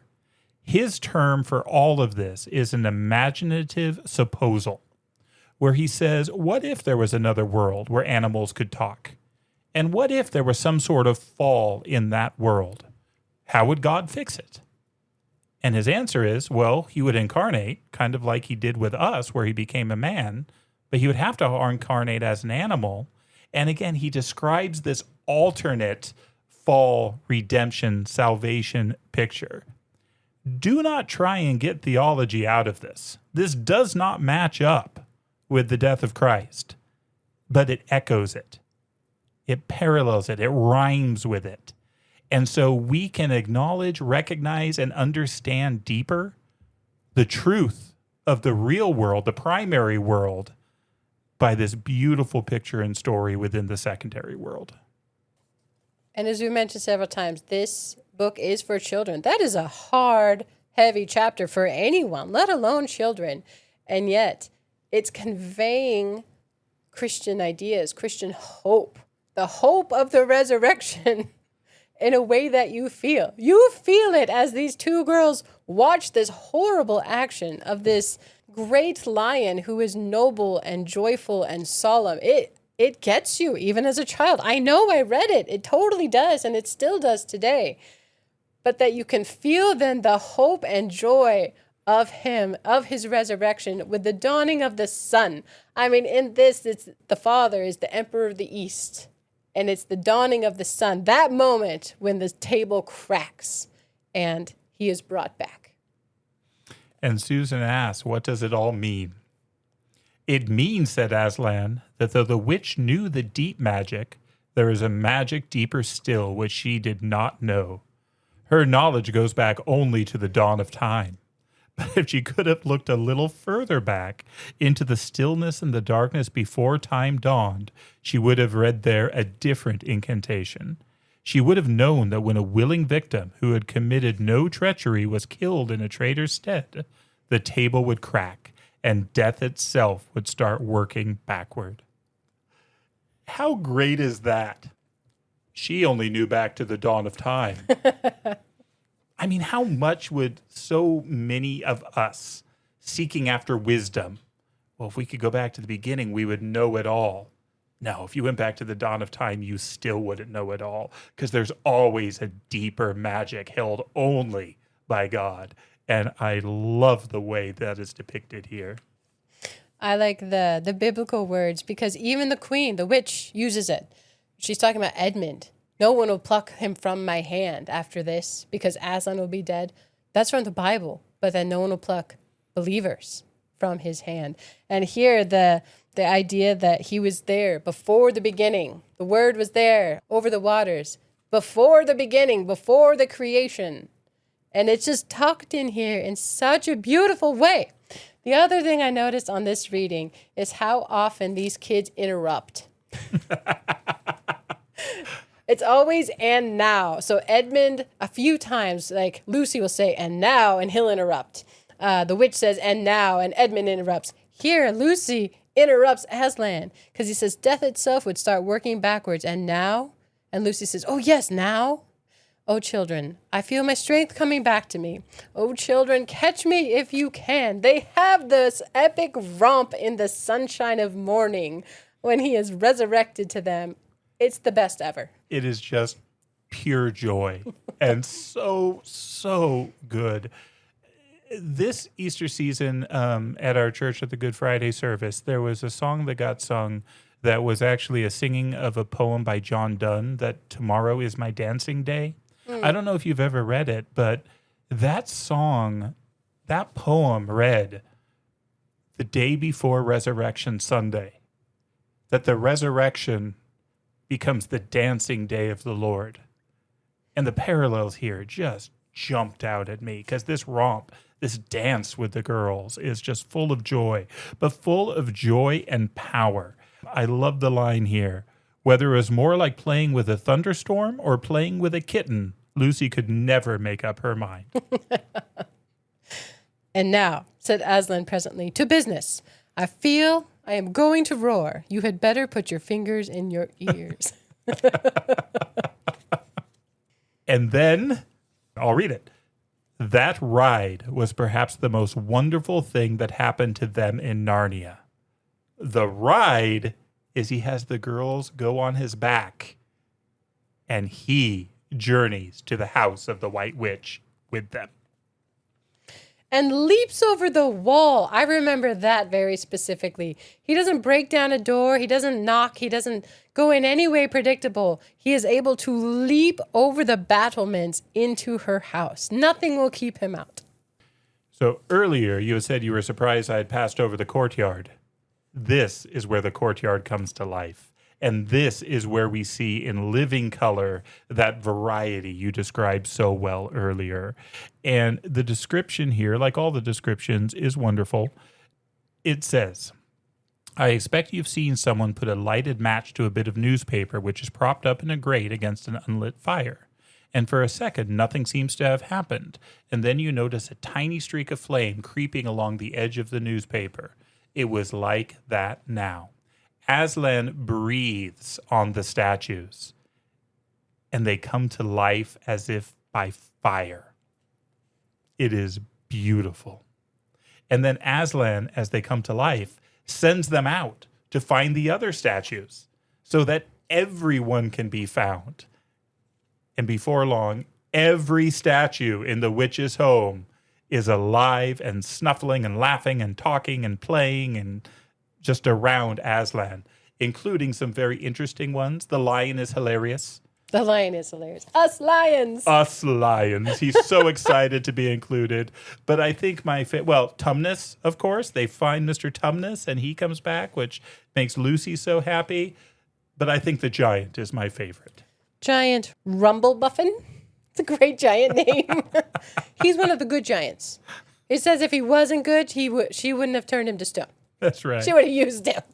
But Lucy describes it how it's like this silent museum until all the creatures come to life. And then it's like a zoo and there's a cacophony. But her and Tumnus dance and laugh and it's just joyful. And the point, though, is that they have to go help Peter. Peter is waging war as this is happening. And so the giant is quite helpful in breaking down the door so they can all get out. and the slow ones ride on the quick ones so that they can get to the battlefield in time. Yeah. In a movie of this, in the movies I've seen, the battle is done amazing. I mean, it's incredible, but it's almost an afterthought in the book. The forces of Peter are struggling, but Peter is fighting hand to hand with the White Witch. Her wand has been broken. There's stone statues all around. And then Aslan shows up and he pounces on the witch. The forces of the lion come and take over, and the battle is won. Yeah, it's surprising because usually in a story, the battle is the climax, the big, it's all hanging on the battle, which way it'll go. But in this book, the climax was the stone table, not the battle. The battle has already been won. Ha! That's so good. But Edmund's missing. Peter had been fighting directly with the White Witch and doing a great job. Yeah, he so learned impressed. skills quickly. Oh, that kid can learn quick. But Edmund's missing. And it turns out he had been paying attention in his time when he was a prisoner with the White Witch. He knows about the wand. He saw her use that wand for so much evil. Yeah, and Peter here speaks up and tells about what Edmund did. He's talking to Aslan, and Peter said, "It was all Edmund's doing, Aslan. We'd have been beaten if it hadn't been for him. The witch was turning our troops into stone right and left, but nothing would stop him. He fought his way through 3 ogres to where she was just turning one of your leopards into a statue. And when he reached her, he had sense to bring his sword smashing down on her wand instead of trying to go for her directly and simply getting made a statue himself for his pains. That was the mistake all the rest were making. Once her wand was broken, we began to have some chance if we hadn't lost so many already. He was terribly wounded. We must go and see him." He doesn't look good. He was covered with blood, mouth open, his face a nasty green color. And Aslan says, "Quick, Lucy." And then almost for the first time, Lucy remembered the precious cordial that had been given her for a Christmas present. Her hands trembled so much she could hardly undo the stopper, but she managed it in the end and poured a few drops into her brother's mouth. And she's waiting. She's watching her brother, seeing what will happen. And Aslan tells her, there are other people wounded. And Lucy, the one who pays attention, who does kind of everything right, she says, "Yes, I know. Wait a minute." It's a bold move. After all her experience with Aslan, it's not even a bad thing. She's intently watching her brother to see if he'll be okay. But Aslan says in a graver voice, "Daughter of Eve, others also are at the point of death. Must more people die for Edmund?" Oh, Yeah. That gets her attention. "I'm sorry, Aslan," are the next words out of her mouth. And then she goes off to help. She has this cordial, and it is amazing. And when she gets back, when at last she's free to come back to Edmund, she found him standing on his feet and not only healed of his wounds, but looking better than she had seen him look, for ages. It's been a long time. In fact, ever since his first term at that horrid school, which was where he had begun to go wrong, he became his real old self again and could look you in the face. And there on the field of battle, Aslan made him a knight. C.S. Lewis did not like school at all. There's a common theme in the Narnia Chronicles. And yeah, I think it's funny that that's what he attributes Edmund going wrong to. Bad people at school. That night they slept where they were, on this field. How Aslan provided food for them all, I don't know. But somehow or other, they found themselves all sitting down on the grass to a fine high tea at about 8 o'clock. It's very loaves and fishes. And then they traveled to the castle of Cair Paravel, where if I were to just imagine a castle, I think it would still be my first image of Cair Paravel that I had in my mind as a child from this book. To me, it is the quintessential castle on the mouth of a river with mermaids in the sea outside. And they are crowned. Aslan solemnly crowned them and led them to the 4 thrones amid deafening shouts of, "Long live King Peter! Long live Queen Susan! Long live King Edmund! Long live Queen Lucy!" And then this is the first I think we ever hear this line. "Once a king or queen in Narnia, always a king or queen. Bear it well, sons of Adam, bear it well, daughters of Eve," said Aslan. And there is feasting, and there is dancing, and there is joy as these kings and queens take the throne. But amidst all these rejoicings, Aslan himself quietly slipped away. And when the kings and queens noticed that he wasn't there, they said nothing about it, for Mr. Beaver had warned them. He'll be coming and going, he had said. One day you'll see him, and another you won't. He doesn't like being tied down. And of course, he has other countries to attend to. It's quite all right. He'll often drop in. Only you mustn't press him. He's wild, you know. Not like a tame lion. Not like a tame lion. Yeah, Aslan is the central figure of all these stories, and deservedly so. But he comes and goes, but the kings and the queens remain. And this is the golden age of Narnia. He describes what they do, and then he describes the titles the kings and queens are given. Peter became a tall and deep-chested man and a great warrior, and he was called King Peter the Magnificent. And Susan grew into a tall and gracious woman with black hair that fell almost to her feet, and the kings of the countries beyond the sea began to send ambassadors asking for her hand in marriage, and she was called Queen Susan the Gentle. Edmund was a graver and quieter man than Peter, and great in counsel and judgment. He was called King Edmund the Just. But as for Lucy, she was always gay and golden-haired, and all princes in those parts desired her to be their queen, and her own people called her Queen Lucy the Valiant. It's a great word, valiant. Yeah. And she is. She's wonderful. So this is the part that had always irked me a little bit. Peter as the Magnificent. Okay, this is the thing I had to go look up, because Edmund, Susan, and Lucy, it's all kind of a characteristic of them, something about their main character. Calling someone the Magnificent just seems kind of big and pompous and vague. Well, it is if you're not the High King of Narnia. I did read a thing that said Lewis didn't want to call him the Great because there are other Peter the Great, Alfred the Greats of actual history. But where I got to is the Latin for magnificent. Do you know? I'm assuming it's to be made great, magnus feciunt. I read it says literally meaning greatness in action or doing great things. Yeah. That helps me so much because something is magnificent.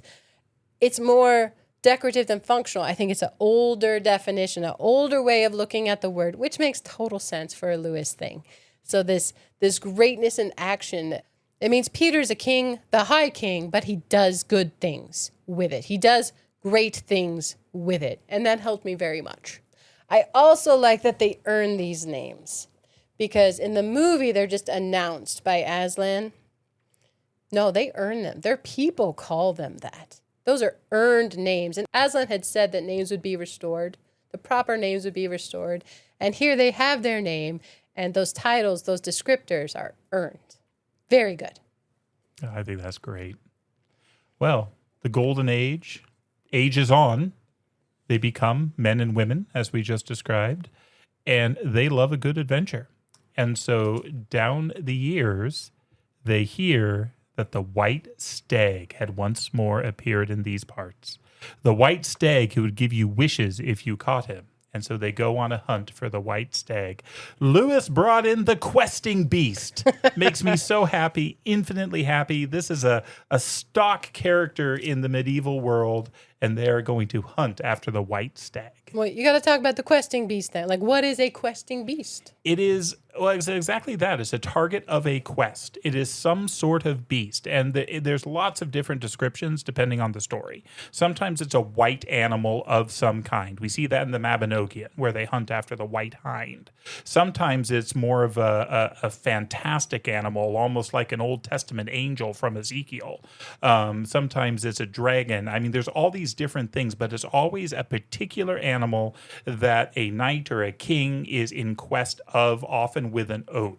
And it's more than just a hunt. There's always something that is promised or expected when the quest is achieved. The quest is never achieved, or it seems to be rarely achieved. Yeah, do they ever catch a questing beast? There's probably a few. Well, in that story from the Mabinogion, it does start with him catching the white animal, but that then triggers a whole different thing. We need to do the Mabinogion. But usually, no. Usually it's kind of like the Grail. It's a kickoff that you go to journey to explore it, but almost all are unworthy of it. But within the journey, other stories develop and it takes you into other things. Yeah, it triggers change. That's kind of how I've always thought of a questing beast. So the white stag, they don't catch it, but they go after it. And it's funny, they speak all lordly and medieval now that they've lived in Narnia so long.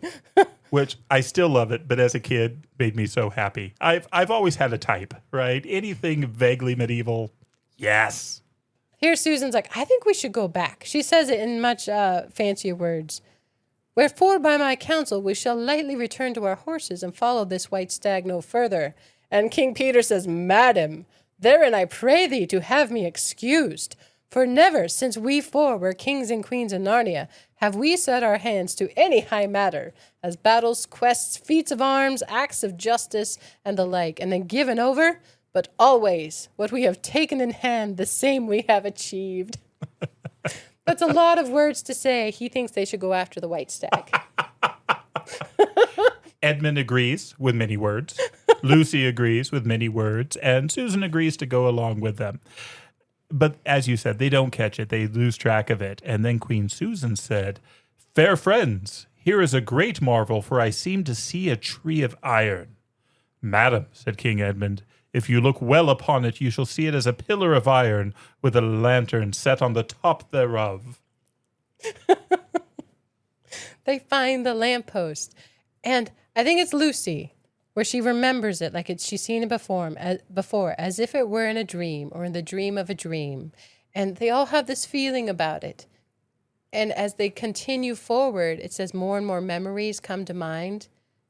And then they find themselves amongst fur coats.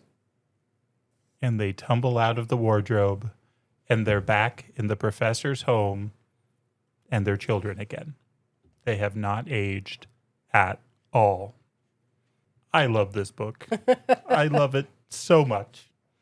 There's a little bit of a wrap-up I'm going to read at the end here to find and finish out, because they do talk with the professor again, but that's the story, and I love it. The other question I had about it this time, just things that have always stuck in my mind about it, is the getting in. Because it's not the same every time. And even Lucy, who is invited in, doesn't get in every time. She goes and checks the wardrobe, and sometimes it's just a wardrobe. And I think that has to do, again, like we spoke at the beginning, where it has to be the right timing. It has to be a gift. Only by the calling, only through gift. Only by a gift of grace are we allowed in. When we do the silver chair, we'll talk about this in more detail, because the girl, when she meets Aslan, he says, I've called you here. And she says, no, you don't understand. We were calling to come to you. We were asking. And Aslan tells her, you wouldn't have called to me unless I had called to you first.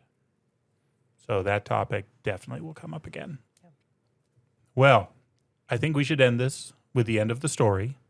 And this is great because they feel guilty about the fur coats. They're very honest kids. They feel like they need to explain to the professor about the coats. And so here we go. And that would have been the very end of the story if it hadn't been that they felt they really must explain to the professor why 4 of the coats of his wardrobe were missing. And the professor, who was a very remarkable man, didn't tell them not to be silly or not to tell lies, but believed the whole story. No, he said, I don't think it'll be any good trying to go back through the wardrobe door to get the coats. You won't get into Narnia again by that route. Nor would the coats be much use by now if you did, eh? What's that? Yes, of course you'll get back to Narnia again someday. Once a king in Narnia, always a king in Narnia. But don't go trying to use the same route twice. Indeed, don't try to get there at all. It'll happen when you're not looking for it. And don't talk too much about it, even among yourselves. And don't mention it to anyone else unless you find that they've had adventures of the same sort themselves. What's that? How will you know? Oh, you'll know all right. Odd things they say, even their looks, will let the secret out. Keep their eyes open. Bless me. What do they teach them at these schools? And that is the very end of the adventure of the wardrobe. But if the professor was right, it was only the beginning of the adventures of Narnia. And with that, we'll turn the page, and we hope you join us for the next chapter.